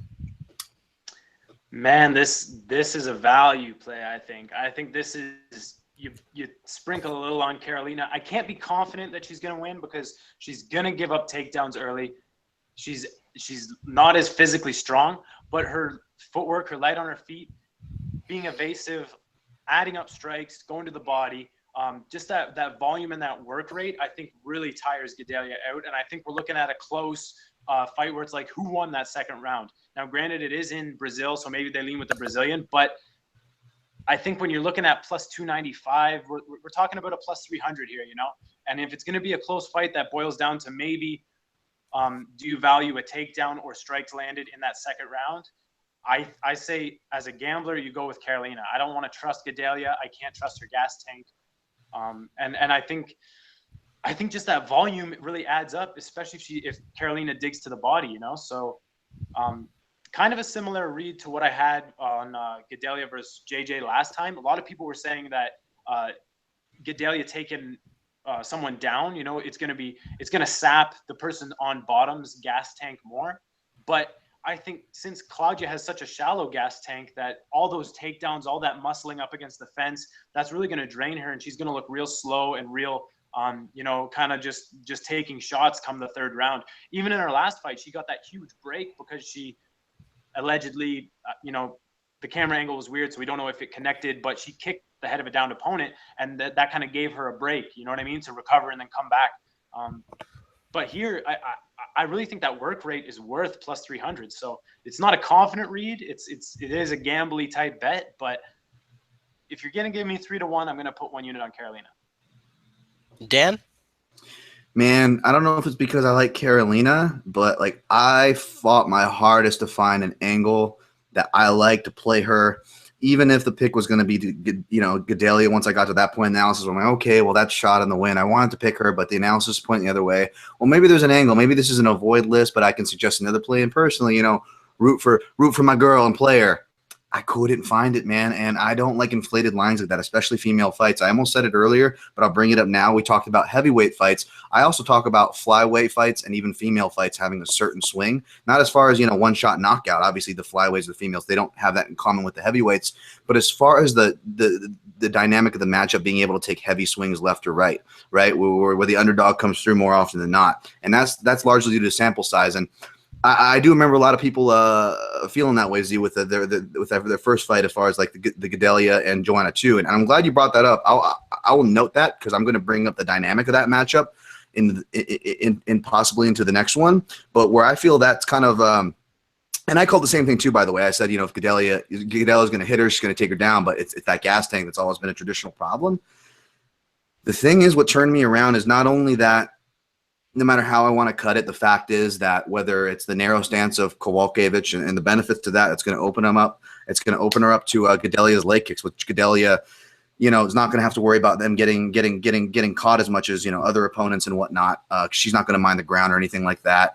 Not only is, you know, counter right hands one of Gadelha's best punches, and it's the punch that, you know, Kowalkiewicz gets hit with by the most, and all these things, like all those puzzle pieces match up where Gadelha, in my opinion, is a bad matchup for Kowalkiewicz.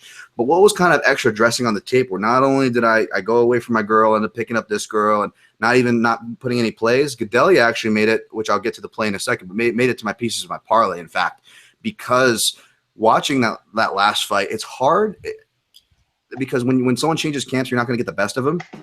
So I'm expecting a better performance, but even in that performance, it was better than I thought against Courtney Casey, who I thought was really live in that matchup. And I get what you're saying, Z. She definitely slowed down in the third. I'm not disagreeing with that, nor do I think it's going to be any different here. I think she's going to slow down in the third. If this was a 5-round fight, my opinion would be changed. I think I really would be on Kowalkiewicz. But I felt that maybe it was just she was training with, you know, Latrell Yee MMA up there and actually doing like a decent camp there and then sticking up there. Up in the altitude, I felt she did much better. I felt she was throwing more in the volume-wise, and I believe I actually went back and looked at the numbers, although I can't quote them now, and averaged out to the past fights, like from the round, you know, from how much she's throwing to how much she's declining from round 1 to 3. There was improvement there. So I have to imagine it's a little more. I still think it's going to be a closer fight, is in the sense of I think she, you know, there's still strong potential for her to lose the third round. I'm not saying Claudia fixed it. I'm saying there were small improvements there, and more importantly, there were small improvements to her connectivity pieces of her game offensively. She was striking in and out of the breaks much better. She was being much more efficient with her punches and not loading up as much as those Nova and Yao fighters like to do, because they stalk so heavily and feint. They feint bait so heavily too that they're almost kind of always tense and loaded up. There's like kind of a tension in a lot of their fighters, and Claudia would mimic that. We didn't see that. She was much more looser, and then she was even effective going backwards. She didn't feel that she had to pressure and put the gas to the pedal like she always did before, where we saw her playing back to Courtney Casey as maybe she was, because she was getting tired, like to Z's point, but she was playing back a little bit, and then when Casey would come in, she would adjust her game, change levels, and take her down. And that was really smart. I like to see that. So she kind of made it as I was with her from the analysis, but more 11th hour, she really kind of swayed me to be a piece of the parlay. So I parlayed Lopez and Moraes, and I believe I got about a plus 105. Nothing big there when you put those three favorites together, but that's kind of my core my core people that I'm living and dying by as far as favorites go. Wow, I'm against you on 2 of those, man. I know, right? It's crazy. Eduardo and Carolina. Well, you can laugh at me. I get it. You hit the nail on the head as always. But like, I think in this spot, like that volume from Carolina and being so light on her feet and fleet of foot, like that peppering style, I think really saps Gadelha. And as a gambler, you admitted that you think Claudia is going to lose the 3rd round. So it boils down to that 2nd round. And if it's close, if it's competitive, I'm looking at a plus 300. Like, I'll flip that coin. You know what I mean?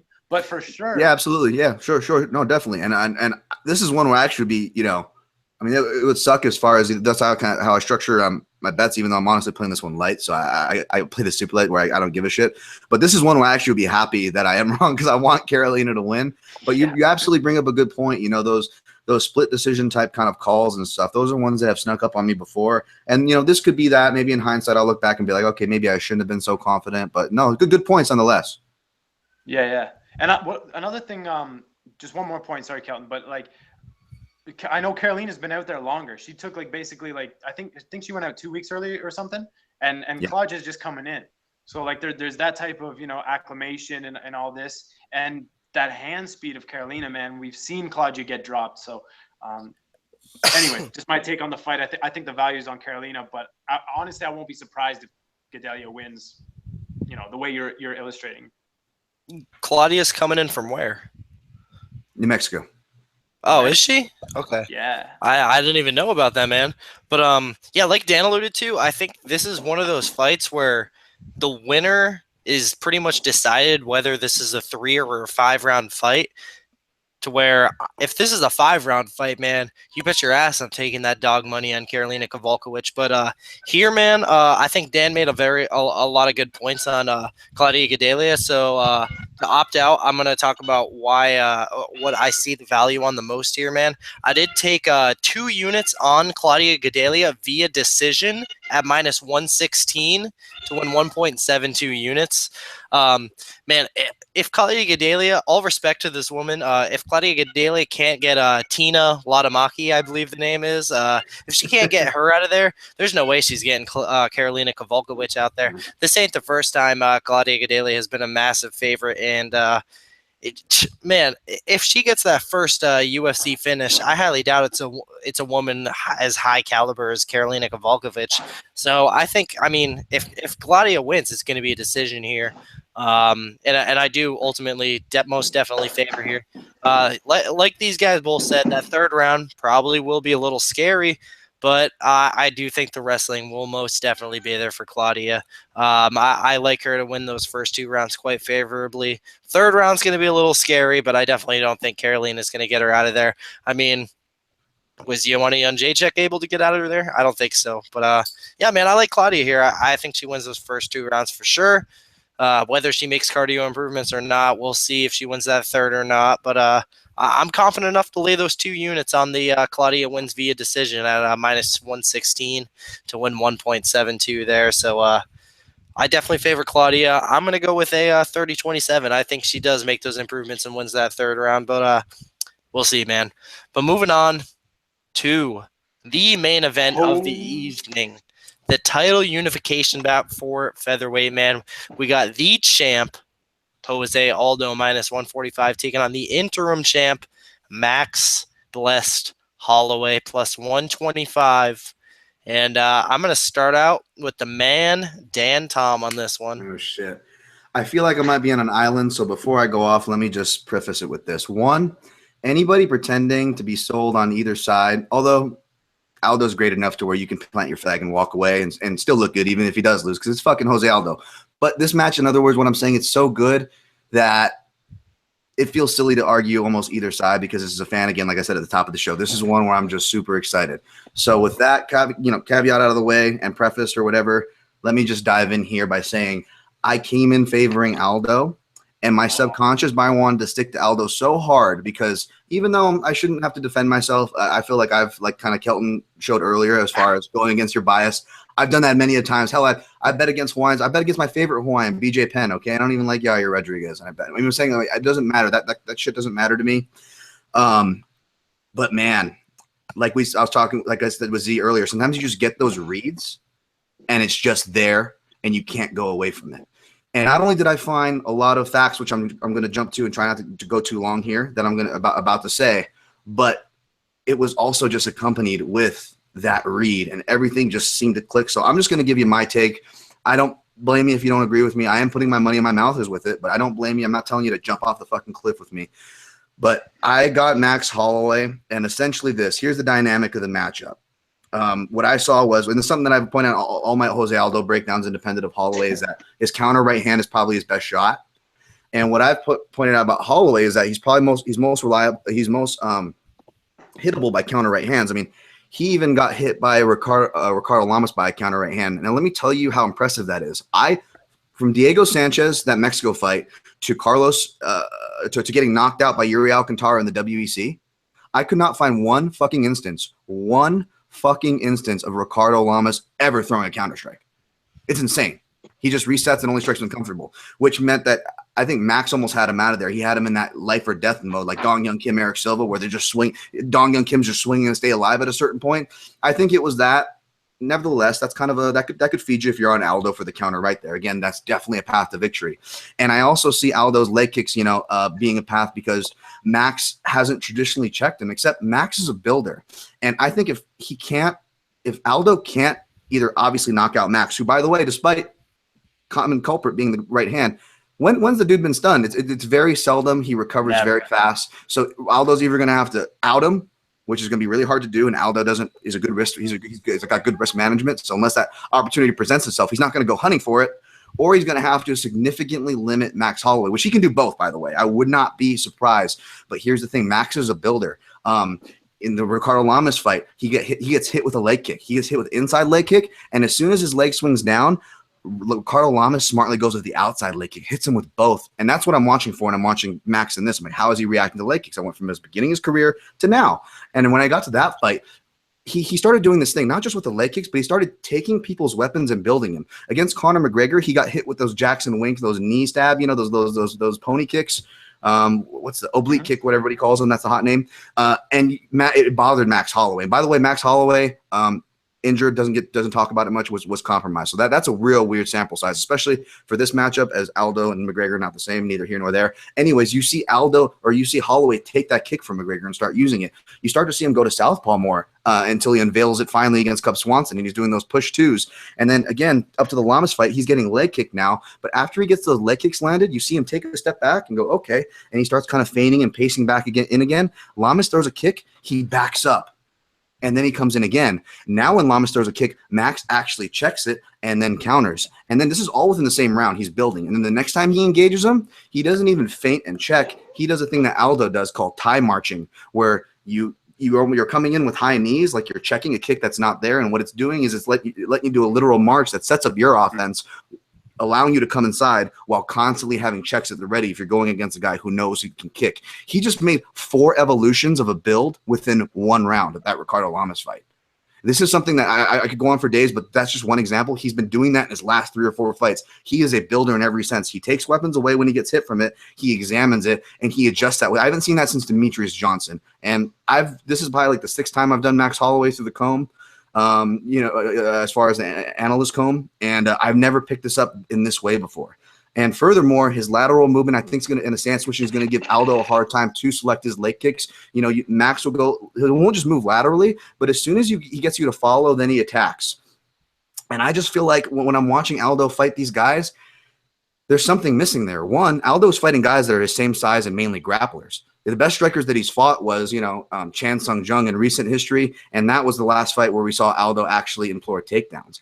And Aldo, whether he's just striking with a guy like Mendez or he's going for grappling, he takes rounds off. You can see it in the numbers, and you can see it in the physical narrative of the fight. They're both congruent. They are both consistent, except for when he's forced to grapple, it goes even down dramaticer. So the round, 1 to 5 goes even down way more. So that brings us to the wild card of wrestling. Sorry, I'm rambling on here, but people are like, well, Aldo's going to take him down. Aldo's going to take him down.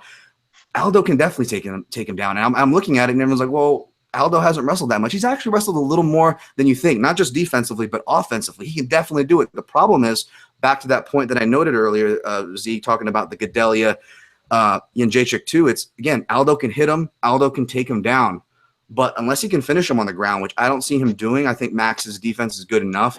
And Aldo, even though he's positionally well, he doesn't take the chances on the ground that you would think, at least like compared to the WEC days where he's just chair sitting like crazy to mount. He's not doing that as much anymore. But even if he does, unless he finishes him, it's going to be a huge gamble for Aldo if he chooses to grapple in this matchup, which is kind of crazy considering that's his biggest on paper edge, no matter who you fare in the striking.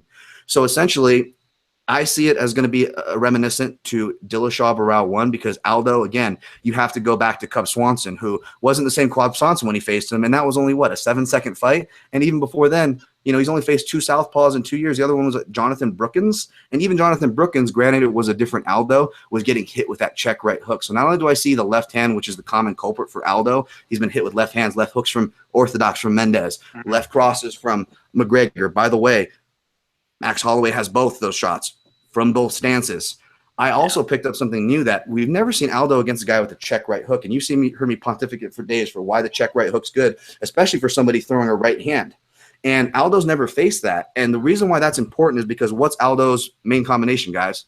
The Dutchie, right? Now, what's the Dutchie? It's left hook, right leg kick. And that's a great thing because when Aldo faced those 2 southpaws, Florian and Brookins, he really didn't have to change much because he's not, even though he's got a great jab, he didn't have to use it that much because, again, your jab's taken away as an orthodox, at least on paper. But if you're throwing the Dutchie, you're stepping offline, which means you're getting your foot outside, right? Outside foot awareness opens up your cross. You're getting your head off of their offense. And then you're coming back with a left hook, which works well against southpaws, and he could still adjust his kick to the body head or inside leg. So Aldo really doesn't have to change much going against southpaw. So I don't think it's being a southpaw alone is going to do it. But he's never had somebody to have that check right hand because the same reason why McGregor hit him coming off the Dutchie coming in, a check right hook can get him moving away, right? It's the initial step. He steps out for it, and then when he steps in, he won't throw the kick. He'll throw a right hand against a southpaw like he did McGregor. That's when he got caught with a left hand. Yeah, I see that shot there. And again, just to sum it up here, sorry I went long, but I'm picking against Aldo, but I think the important part is forget that I'm fucking Hawaiian. I'm picking against Aldo, and none of my theory has to do with steroids. None of my theory has to do with time off. None of my theories have to do with chin. None of my theories have to do with any intangibles. My whole theory that I drew up here, and I explained in depth in my breakdown, probably more eloquently than I just rambled here, is all technical, which is kind of crazier that I'm picking against one of the most technically elite fighters based on technical reasons. But that's it, man. That's what I see. I see Dillashaw from round 1. I see a 5th round stoppage here. I see Max Holloway building if Aldo can't do anything because Holloway's not going to allow him to take those rounds off. Holloway's going to have to really hurt him in those first 2 rounds. Aldo's going to have to really hurt him in the first 2 rounds. So I'm coming strong there. Please tear me down. Please bring the other side of the argument. This is just what I'm seeing, guys. Z, go ahead, man. Man, I'm not going to tear you down. Like, specifically what you said, the check right hook, I definitely see that open for Max. But I just don't see an explosive striker on his resume. Like, he's usually the faster guy, the scrappier guy. In this fight, I think Aldo, with his explosive power and his quickness and his speed, and the fact that, like, come in on him, you know what I mean? It's just tons of counter opportunities for Aldo, like you said. And I even brought this up in DMs just to check with you so I'm not looking like an idiot. But that counter cross of Aldo, I think, is wide open for him because Max doesn't really move his head off the center line. He's not dipping and slipping. He just kind of comes in and flurries, and he's good. And I like how he steps through and switches stances. I love that for MMA distancing to close the gap like that, as he did versus Pettis to start the finish. But I just think he's on that center line as he closes the gap. He's the taller man, but doesn't have the reach. So Aldo's just going to counter him with that cross. Aldo's quicker and sharper on the feet. And I think we haven't seen Holloway incur damage and still be fresh. You know what I mean? Like, he doesn't really go through like wars the same way Aldo does. And you said that Aldo takes rounds off. I actually like that here because I think I'm very confident that Aldo wins rounds 1 and 2. And then if he takes the 3rd off to recover, as Max is wearing damage, so Max isn't going to really be able to really push the pace the same way he normally does, then Aldo can come back, win the 4th, and take the 5th off knowing he just needs to survive. So my prediction is Aldo wins a decision based on early damage and managing his energy in the later rounds. But I also took the fight doesn't go to decision, because if Max wins, I think it's a TKO. I do think Aldo is I don't want to say chinny or hittable, but I'm seeing those same shots that you are seeing landing for Holloway, and that does worry me. So I went 4 units on Aldo at -105. I got in there before the big money came in. And then I also just took 1 unit on the fight doesn't go to decision at +135 as a little insurance / bonus bet. But man, I think that speed advantage, that technical distance management, and the fact that, like, if Max goes to southpaw, he's open for the cross. If he goes to ortho, he's open for the chop. I think Aldo breaks his nose, which is going to hurt his cardio. And I think he takes away the legs, which is going to hurt his movement. So, but this is one of those fights where I definitely see the argument for Max, but I just don't see it coming to fruition. I think Aldo consistently has the better spots throughout the fight and is faster and more explosive and does more damage. So that's my read on the fight. As far as grappling is concerned, I think Aldo beats him on the ground, but I don't think it plays a factor here. I definitely think this is a kickboxing and a cage type fight. But yeah, so like I said, 4 units on Aldo -105, and 1 unit fight doesn't go to decision +135. So me, man, I tweeted like 5-6 hours ago that I still haven't made up my mind yet on who I'm picking in this fight. Like Dan said, it's really hard to have like a super confident pick here, man, because like Z said, Max hasn't fought a guy like Aldo before. But on the other side, I don't think Aldo's fought a guy like Max before, man. I mean, I don't think Aldo has fought a striker as good as Max other than Conor McGregor, and we all know how that fight played out. But, man, I lost all my points listening to all these guys make their amazing. Let me jump in there. But go ahead. Go ahead. Connor's a sniper, and I bet big on Conor there, because that classic tight range Muay Thai style where you open up the middle and you get a southpaw sniper with huge power. I took McGregor, right? But Max is not a sniper. He's a flurry guy. He's a combination guy, and he wants to have lots of exchanges. But every time he goes to exchange, I think he gets stung by Aldo, like hard. Like Aldo cracks him with something, pivots off, and then creates distance again using that pawing jab that he has. Sorry, I got to get this little bastard out the way. But so if Max is getting stung every time he comes in, I don't think he can push the pace the way guys are predicting him to, because that's going to deter him from coming in, and then he's kind of stuck on the outside eating leg kicks. And even if he's stuck on the outside and avoiding the leg kicks, that's the pace that Aldo wants to fight at, that Aldo's good at managing. Like, yes, Aldo tires. He's very explosive, so he doesn't have the best gas tank, but he's tremendously good at managing his energy throughout a 5-round fight. And although Max has gone 5 rounds pre-UFC, he's only been going 3 rounds as of late. And so I just think the energy management and the fact that he's going to sting Max, like every time they exchange, I just see Aldo winning those early exchanges. The damage is going to add up, and the fact that he's getting stung is going to prevent him from really putting the volume on him the way most guys are predicting. So I'm sorry. Go ahead, Dan. Oh no, I was going to say I like Z's points there, and kind of before I touch something that Kelton was saying, but just kind of support what Z's saying, because I didn't say it in my breakdown, is that it's not a bad read at all. In fact, that's the read you probably should have on this fight, is what Z said, because I see Aldo's approach, and whether or not he wins remains to be seen, obviously, but I see his approach here. He's going to do the same thing he did. He's going to follow his trend of countering, but more so in a strong sense like he did with the Frankie Edgar fight, except he's not going to be limited to just a jab and a cross, because he's not going to have the catch, kick, counter, takedown threats that Edgar had. Exactly. So, I mean, so again, this is toward that Aldo argument for what that's worth. You know, people listening, like, I believe me, that I'm not saying that the sky isn't blue in that regard. But I do stick to my points, and what I will kind of disagree on is when you want to compare resumes, like what Kelton was saying, because Kelton was touching on Z's point there, as far as you can make arguments that neither guy has faced the other guy, and that's kind of, you could say that about every matchup though, right? If they've never technically faced.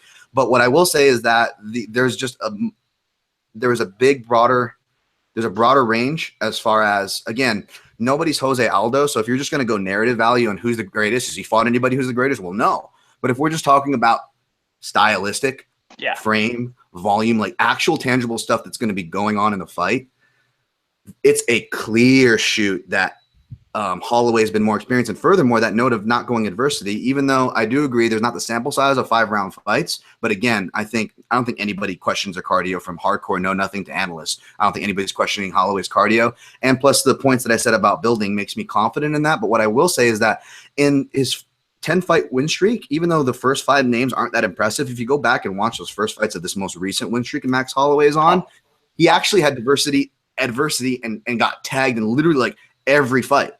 Every fight he had to come back from. Andre Field, I think even Corsani landed some shots, even though he iced him pretty fast. Clay Collard, came in there even to short notice and was scrapping with him hard that first round. You could forget. Even Will Chope had moments against him. Like, he had to adjust, and that's where I'm kind of pulling from the adjusting thing, and the building thing impresses me. Because you know me, I'm always, if a guy goes through adversity, you know me, I always champion those guys. I don't really champion the one-shot knockout guys. I'm just like, whatever. I mean, that's just personal opinion. Obviously, it has neither here nor there for your opinion, especially for anybody betting. So don't listen to me in that regard. But it does, I do urge you to, when you see a fighter that can overcome adversity and do these little things like build, that weighs a lot, at least for me. And in a matchup like this, where if you can survive, and nobody's ever been able to push that pace to kind of further that point of their resumes were different, is like, not only were these guys on the same range as Max, they weren't the same stance. A lot of these guys looked defeated before they came in. That's subjective, granted. That's subjective. But even if they didn't look defeated, they weren't throwing the shots, and they were hesitating in spots where Max doesn't. Max doesn't when he's losing the fight, even when he's been hurt and been in which is really rare that he's been in like those trouble spots. He's still fighting. And granted, this is Jose Aldo. We haven't seen Max against Jose Aldo. I get that. That's the obvious point here, right? I mean, but what I'm saying is that as far as comparing the resumes, he's been through adversity. He's been through these things. He's been through guys that, even though it's a shitty left hook leg kick from Dennis Bermudez, you know what I'm saying? It's from a similar stature guy throwing I mean, there's little things you can draw from. Again, not Jose Aldo, but you go to Jose Aldo's, it's statures, martial arts based skills, sheer numbers from a number standpoint. Leave the technical jargon out of there. Like, nothing matches up. This is a matchup that he rarely faces, from the basic size, or to reach, which, by the way, I'm not trying to call anybody out, but because I've seen this a lot every time Max Holloway fights, everybody's surprised at his reach, but oh my goodness, you can be on Aldo and there's nothing wrong with that, but to tear down an argument because the reach is silly. Like, people don't understand that the torso, leg reach, and overall frame counts for so much. First of all, if we're just going to stick to numbers. Second of all, y'all should be smart enough to know that numbers don't mean shit, especially the basic shit you find on UFC.com. I always argue they can be misleading, if anything. And so that doesn't even fucking account for a guy's footwork, his pull and returning, and all these things we're talking about, Max's strength in this fight. It has nothing to do with that. And even and then let's go look at them side to side. There's media photos up now, right? It's already Thursday, right, guys? It's just Thursday of fight week. There's face to face, and who looks, you know what I'm saying? I mean, again, there's so many increments that I always get mad. Get mad at people framing their point around the reach thing. And then again, if we want to go around broad numbers and broad rules to determine our opinions, well, then let's go to Reed Kuhn. And he actually already did the homework for us, where unless it's 6 inches, we shouldn't even be factoring it in. True. So anyways, that's just my random vent on that. So I'm going to counter you, man. The fact that Max is getting tagged in these early fights, like, okay, if Akira Corsani's tagging you, what is Aldo going to do to you? Just one of those, like, that cross, man, it's so explosive and quick. Well, let me ask you something. You have Aldo, Z. So Aldo's got a 70-inch reach, and what does Max have, a 69-inch reach? Yeah. Let's give Aldo a 66-inch reach, and let's give Max a 72-inch reach. Everything else is the same. Is your pick going to change? You're trying to phrase it because you think that Max fights long that way, right? No, but I'm phrasing it in more Aldo's defense, that I think Aldo, again, to the people, reason why most people are picking Aldo is because he's so great. He's explosive. He's got technique like a martial artist, but he also has the physical attributes of an athlete. And then he's got that intangible experience of martial art. All three of those things have nothing to do with a fucking inch of his arm. I agree. You know what I'm saying? I'm not trying to come out hard at you. I'm just saying this is like a personal thing where I just see too much. You want to hang your hat on an Aldo and not touch the technical stuff and just sit back and call me an asshole when I lose, when Aldo beats Holloway, that's totally cool with me. But to hang the argument on an inch of reach and then, for a technical argument, that's where I'm like, and you're not doing that. You're not doing it by any means. And I'm not picking on anybody or saying anybody is, but it's just kind of one of those Twitter hot takes you see on the timeline every time Max Holloway fights, not just for this time, every time he fights. And, and I just think it's a really, I think the only reason why it's not just because I'm tired of hearing it personally, but I think it's relevant to bring up in this instance because again, this should be championing your arguments for Jose Aldo backer. This is Jose Aldo we're talking about. Like, are we really is 1 inch really going to make the difference either way? I mean, even Max Holloway's going to, if Max Holloway wins this, I don't think that's going to make the difference factor either. Again, now that's just my opinion. Another thing you said is you saw them side by side, and Max looks huge, right? But Max, yeah, I don't put a lot of weight into that, but I'm just saying if that's your thing, like there's no. Here's my point: is Max is a 25-year-old fighter, and although he's never had trouble making weight, and we've seen him fight hard for 3 rounds, that's the age where you kind of start filling out your frame. You see a lot of guys absolutely, up yes. weight class, and now Max is flying down to Brazil, buying bags of distilled water, trying to make the weight. If you're banking on him winning those 4th and 5th rounds, I pump the brakes there because he might have a rough cut. I'm not saying that he will, but it's just kind of an added factor. He might have a rough cut. He's making the weight in Brazil, and he needs to win those later rounds, in my opinion, because Aldo is going to win those first 2. So it's like, it's just a question mark, but it is, in my opinion, it's a little factor at the end there. Absolutely. That's the weird evidence factor. By the way, to add to the side point, I actually got to sit next to Max Holloway for the first time, and it was about a week and a half after 206, his last fight. It was in the MMA Junkie Radio Studios. He was here with his manager, and the whole time I was just felt like Brian Callen, like obsessed about his size. Like I'm like, dude, I'm Hawaiian too. Like we're both come from the same fucking heavy bones, but you were taller than me. I know I'm fucking fat and out of shape, but forget that. Even when I was in shape, I don't understand how you make that weight, and it's never seemed to be a problem. Which is so it kind of adds to your point, but that's a weird sample size too because it's like we haven't seen Max, so that's kind of an ultimate trump card for sure. But at the same time, what evidence have we seen? Well, the evidence we have seen is that Aldo's had bad weight cuts. He's had good weight cuts. He's had dominant matches. He's had kind of close matches where he loses. What's the common thread? He's fading in all of them. So it's this weird evidence. Yeah. There's what we haven't seen, but then versus what we had seen. And what kind of tips me over is that we can speculate all we want, and we see these, speculations. Some we agree on. Some we're all on the board. We're like, that's overblown, whether it's Vitor or whatever, right? They're totally true. But what sells me is even his fucking corner admits it. Every corner of every fight. And Aldo has a lot of fucking 5-round fights to absorb this information. And if his corner is their number one thing, is just no more takedowns. Just everything is tailoring it to like, okay, you did 90%, but you can do it 80%. Take it down to 80%. Save your energy. Okay, no more takedowns. Like it's at the end of the round. Like every time they are so worried about the guy's energy. So it's one of those things where I can easily see people overblowing that, but there is just so much evidence that believes me to it. But you're right. We don't know what Max is like. Max could absolutely shit the bed. Distilled water I'm not a nutritionist, but that's more of an old school cutting weight. I don't like that note either. So again, there's points on both sides here. Good points you all bringing up.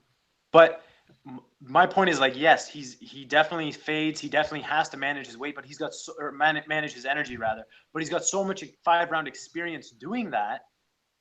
True. Yeah. You know what I mean? Yeah, no, and by the way, I'm not underselling it. Like I actually do a whole thing in my breakdown, like talking about not just him as a martial artist. I call him a ruthless politician because Aldo, like from like convenient eye pokes to when he's letting guys take breaks from when he low blows them to not low blows them, late shots at the bell. Even you go back and watch a Shoji Oyama fight before he came into the WEC, that was in a ring. And anytime, because Shoji's a grappler, so anytime he would even get a body lock on Aldo, who still had good takedown defense, but it wasn't the circle out freakish takedown defense. It was more basic 2006, 2007, I sprawl takedown defense. So anytime Shoji got into him, like toward a body lock, you see Aldo literally dive out of through the ropes. He's just, I'm through the ropes. He will do whatever it takes to get an edge, and which again supports your supports your point. So I'm not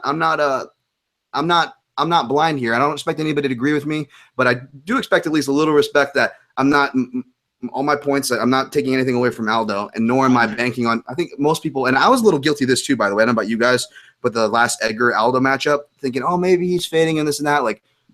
I can honestly say that none of those, there's no intangibles in my pick. This is all just on paper evidence as I perceive it. We'll see. Who the fuck knows?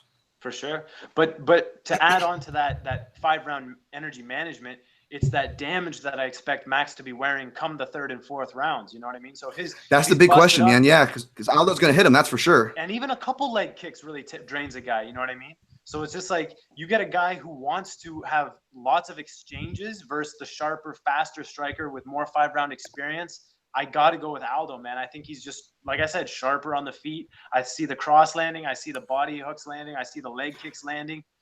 Here's but what I I'm like about not- this I'm not matchup, saying though. that your read on Max is bad. You know what I mean? Like it's not. No. So it's not like that. It's not outrageous to think Max wins. I just really think this is a tailor-made matchup for Aldo. Because when have we seen him versus striker?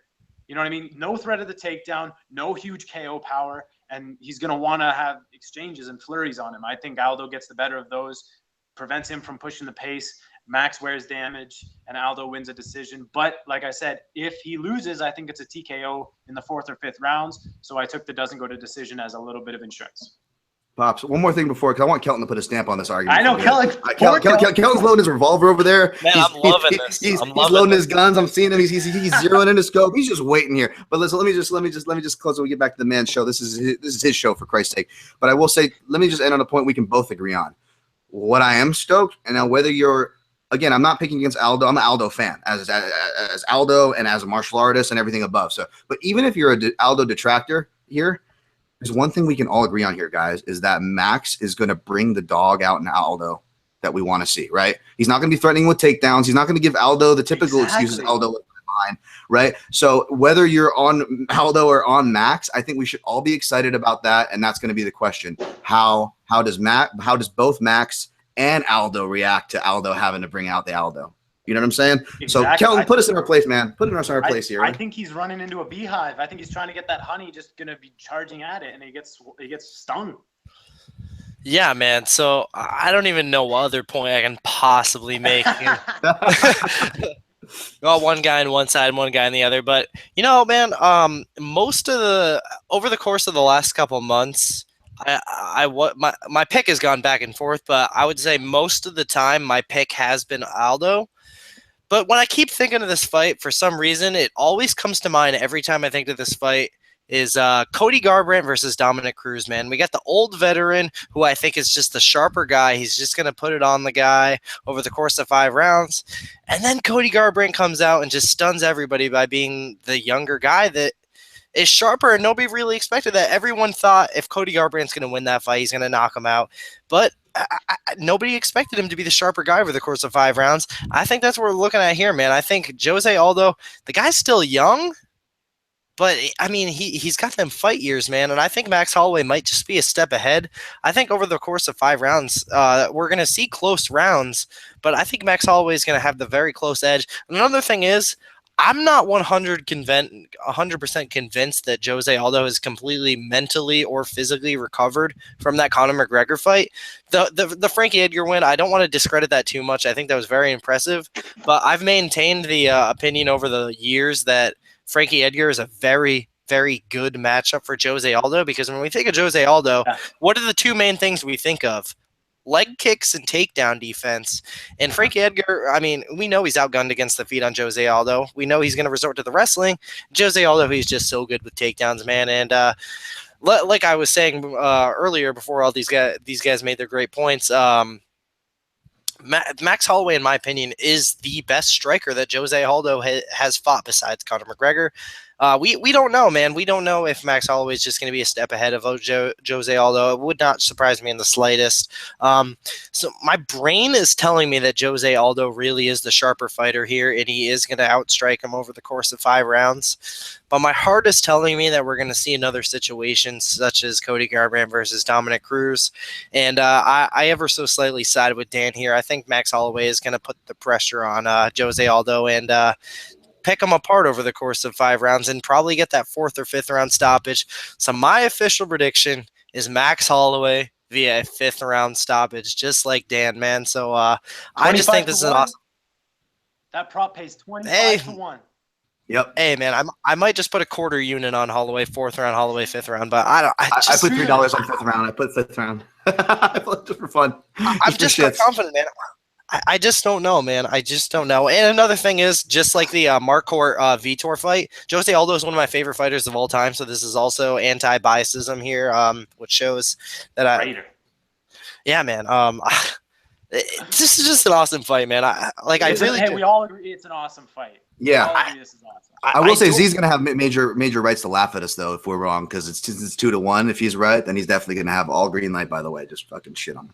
I don't laugh, man. Come on. I know what you mean, but no one knows what's gonna happen. You know what I mean? You're never. Yeah. You're never on this match. Fucking A. And it's weird, man, because usually, but I took that insurance. I took that insurance just in case. Smart. I like that angle, by the way. Max gets him out. yeah. Because it's it's kind of insurance bonus, right? Like if Aldo cracks him and finishes him, sweet. I don't think that's likely, but I think if Aldo loses, it's most likely a finish. I don't really think Max wins the long game. You know, I think he takes over. I don't think he wins 3 out of 5 rounds. And it's weird because usually when I'm picking a guy that's plus money, I'm usually going to go ahead and bet on that guy. You have But I just can't. I don't know, man. I don't know. I don't blame you for not. I don't blame you for not. I mean, again, I'm picking Holloway. I'm confident. I put my money where my mouth is. This is one of the few confident reads where I really see something and I feel really, really strong about it. Whenever I go 1,700 words or more, it's because by the way, I'm trying to shorten that down. Anybody listen? I'm eventually going to get it down like 500 words. But if you see me go fucking like 1,700 words, it's because I got a fucking strong reading and opinion. That being said, I don't blame you for not playing this, Kelton. And I obviously don't blame anybody like Z for taking Jose Aldo, especially by decision. So the last thing I'm going to say here, man, I may not be confident on the winner, but there is a prop on this fight I am insanely confident on in a play I made quite a while ago. Originally, this was a 5-unit parlay. Unfortunately, Kelvin Gastelum was pulled from the Anderson Silva fight, so now this is just a straight bet here. It is a max bet, 5 units on Jose Aldo not to win in the distance. I'm extremely confident that he will not be able to get Max Holloway out of there. If Jose Aldo wins, he's going to outstrike him over the course of 5 rounds. Max Holloway, like Dan said, he's only been dinged a couple of times, but the dude recovers extremely fast. And Jose Aldo, man, I mean, he's not even really a finisher. I mean, you look at the last real finish he got was that knee against Chad Mendes, which in my opinion is kind of like a 1 in 100 thing. I know we got that doctor stoppage against Chan Sung Jung, but really, man, the guy's not 1 not in 100, man. That was calculated. He controlled the wrist. He controlled the wrist. Boom. But the thing is that Max Holloway isn't going to be put in that same spot that Chad Mendes was in. True. Yeah, But, he never takes his head below chest level for a knee. That was one thing I looked at. I don't see the knees being a factor. He never moves his head. It's true, that too. And one more thing to allude to the possible Aldo wrestling / ground advantage. I think Max Holloway can stuff those takedowns. Yeah, I think we're going to be looking at a 5-round striking match. But that's just me. But yeah, man, I do have 5 units straight. Just the only play of the fight, 5 units on Jose Aldo not to finish the fight. At minus 432 to win, just 1.13 units level of confidence there. I like it a lot. It sucks that Kelvin got pulled from this card, man. I'm sure we'd be a lot higher on this card if Kelvin versus Anderson Silva was on here, but it is what it is, man. Hopefully those rules on the pot smoking can get changed real quick. But yeah, man, that's UFC 212. Obviously you can tell how damn excited we are about this main event, man. It's complete fire, and I'm just going to be eyes glued to the TV all 5 rounds of that main event. If it even goes 5 rounds, you never know. But I like it a lot. As always, I'm going to go ahead and ask these guys for their prediction for fight of the night and prediction for 2 performance bonuses. As always, I'll go first here, man. I alluded to it earlier, and I really feel this way. I think the fight of the night is going to be the newcomer, Davison Alcantara versus Marco Beltran. Like I was saying, Davison, very wild, crazy guy. Marco Beltran, his nickname isn't Psycho for no reason. I think that's going to be fireworks. Jose Aldo and Max Holloway is also a great selection, but I have a feeling one of these guys is going to go with that. So I was just going to go with a dark horse of a prediction there for fight of the night, Davison versus Beltran. And then for performance of the night, I'm going to go with old man Vitor to get that 1st-round knockout of Nate the Great, and I'm also going to go with the young stud Paulo Borrachinha to knock out Bamgbose in the 1st round there. Z, what about you, man? What do you got for these predictions? I'll go with performance for Yuri Alcantara, because when he finishes dudes, it's always super exciting and awesome to watch. And I'll also say a performance bonus to Johnny Eduardo. I think it's a left hook KO. Put your thumbs up, man. And then fight of the night. Am I can I say the main event? Like, because it's by you can. I left it out. I left it out for one of you guys. It's so easily that's the fight of the night, right? I'll say. What did you say for fight of the night, Kelton? I said Davison versus Beltran. I'll go with Silva Medeiros then, just so I'm not, I don't get called out. That's what I was. That was actually my fight of the night. But I'll defend it. You I take actually the have main event. it was written in my summary that I called it for fight of the night. So I'm not lying. But I will take the main event because that was my next choice. It's obvious, but it's true. I like the Borrachinha pick for a performance bonus, but I'll go hipster to the guy I think is going to get a finish. I think Chagas will get a finish. Well, why not give it to him? And let's go. Well, since I won't do fight of the night, let's say Medeiros for a performance because maybe that check hook that I'm seeing will earn him the bonus. All right, man. So definitely want to thank all you guys for tuning in and watching this, especially all you live viewers, especially all you guys talking in the chat, man. A couple shout outs here to Dustin Heyer, Sandro Nellis, Eric Britt, of course, the homie Scottish Will Martin. All you guys, savages, appreciate you very much. Mr. Honky was up there earlier. He's an awesome follow, man. Oh, Honky was in here? No shit. Yeah, in the beginning. I still don't know how to look at the chat. Honky's the man. If you guys aren't following, what's his at Z? It's Mr. Honky something. I believe so. I don't know, man. Yeah, definitely follow that guy. Sorry for not knowing his handle right off the bat. But yeah, shout out to all the live viewers. Shout out to all the archive viewers. Thank you guys all so much for watching.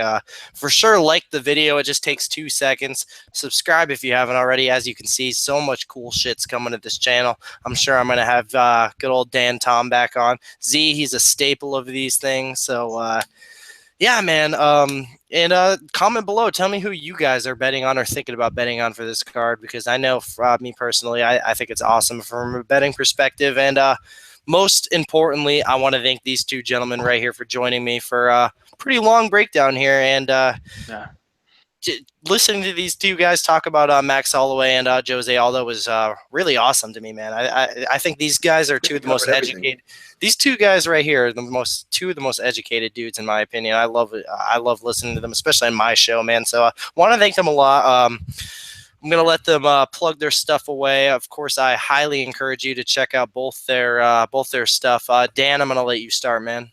Plug away. Well, first of all, thank you for having me, man. This is a blast. I'm glad to come on again. Unfortunately, I haven't improved my technological skills because I'm old and I'm retarded. And I will learn how to use the chat feature on this and see what y'all are saying. Otherwise, feel free to come talk to me on Twitter. I'm pretty good about engaging at the MM Analyst. You can kind of find all my content there. MixedMartialAnalyst.com is where my breakdowns and through written and podcast, which is hosted by there, the Protect Your Neck podcast at the PYM podcast on Twitter. Follow both, like, subscribe, all that bullshit, and feel free to just engage and say what's up. Z?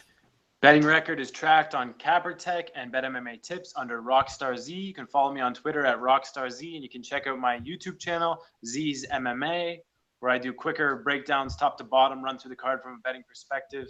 And yeah, there it is. All right, guys. And yeah, you can follow me at Twitter at MMA Kelton. I'm down to talk fights with just about anybody. Hit me up, man. You can see my betting record at BetMMA Tips /MMA Kelton, CapperTech, MMA Kelton. Fully tracked. Fortunately, came off a tough Sweden card, but I'm looking at bounce back here in a very busy June. But I'm pumped, man. I'm in this for the long haul, ready to win some more bets. And I want to thank you guys all so much for watching. And most importantly, enjoy these damn fights.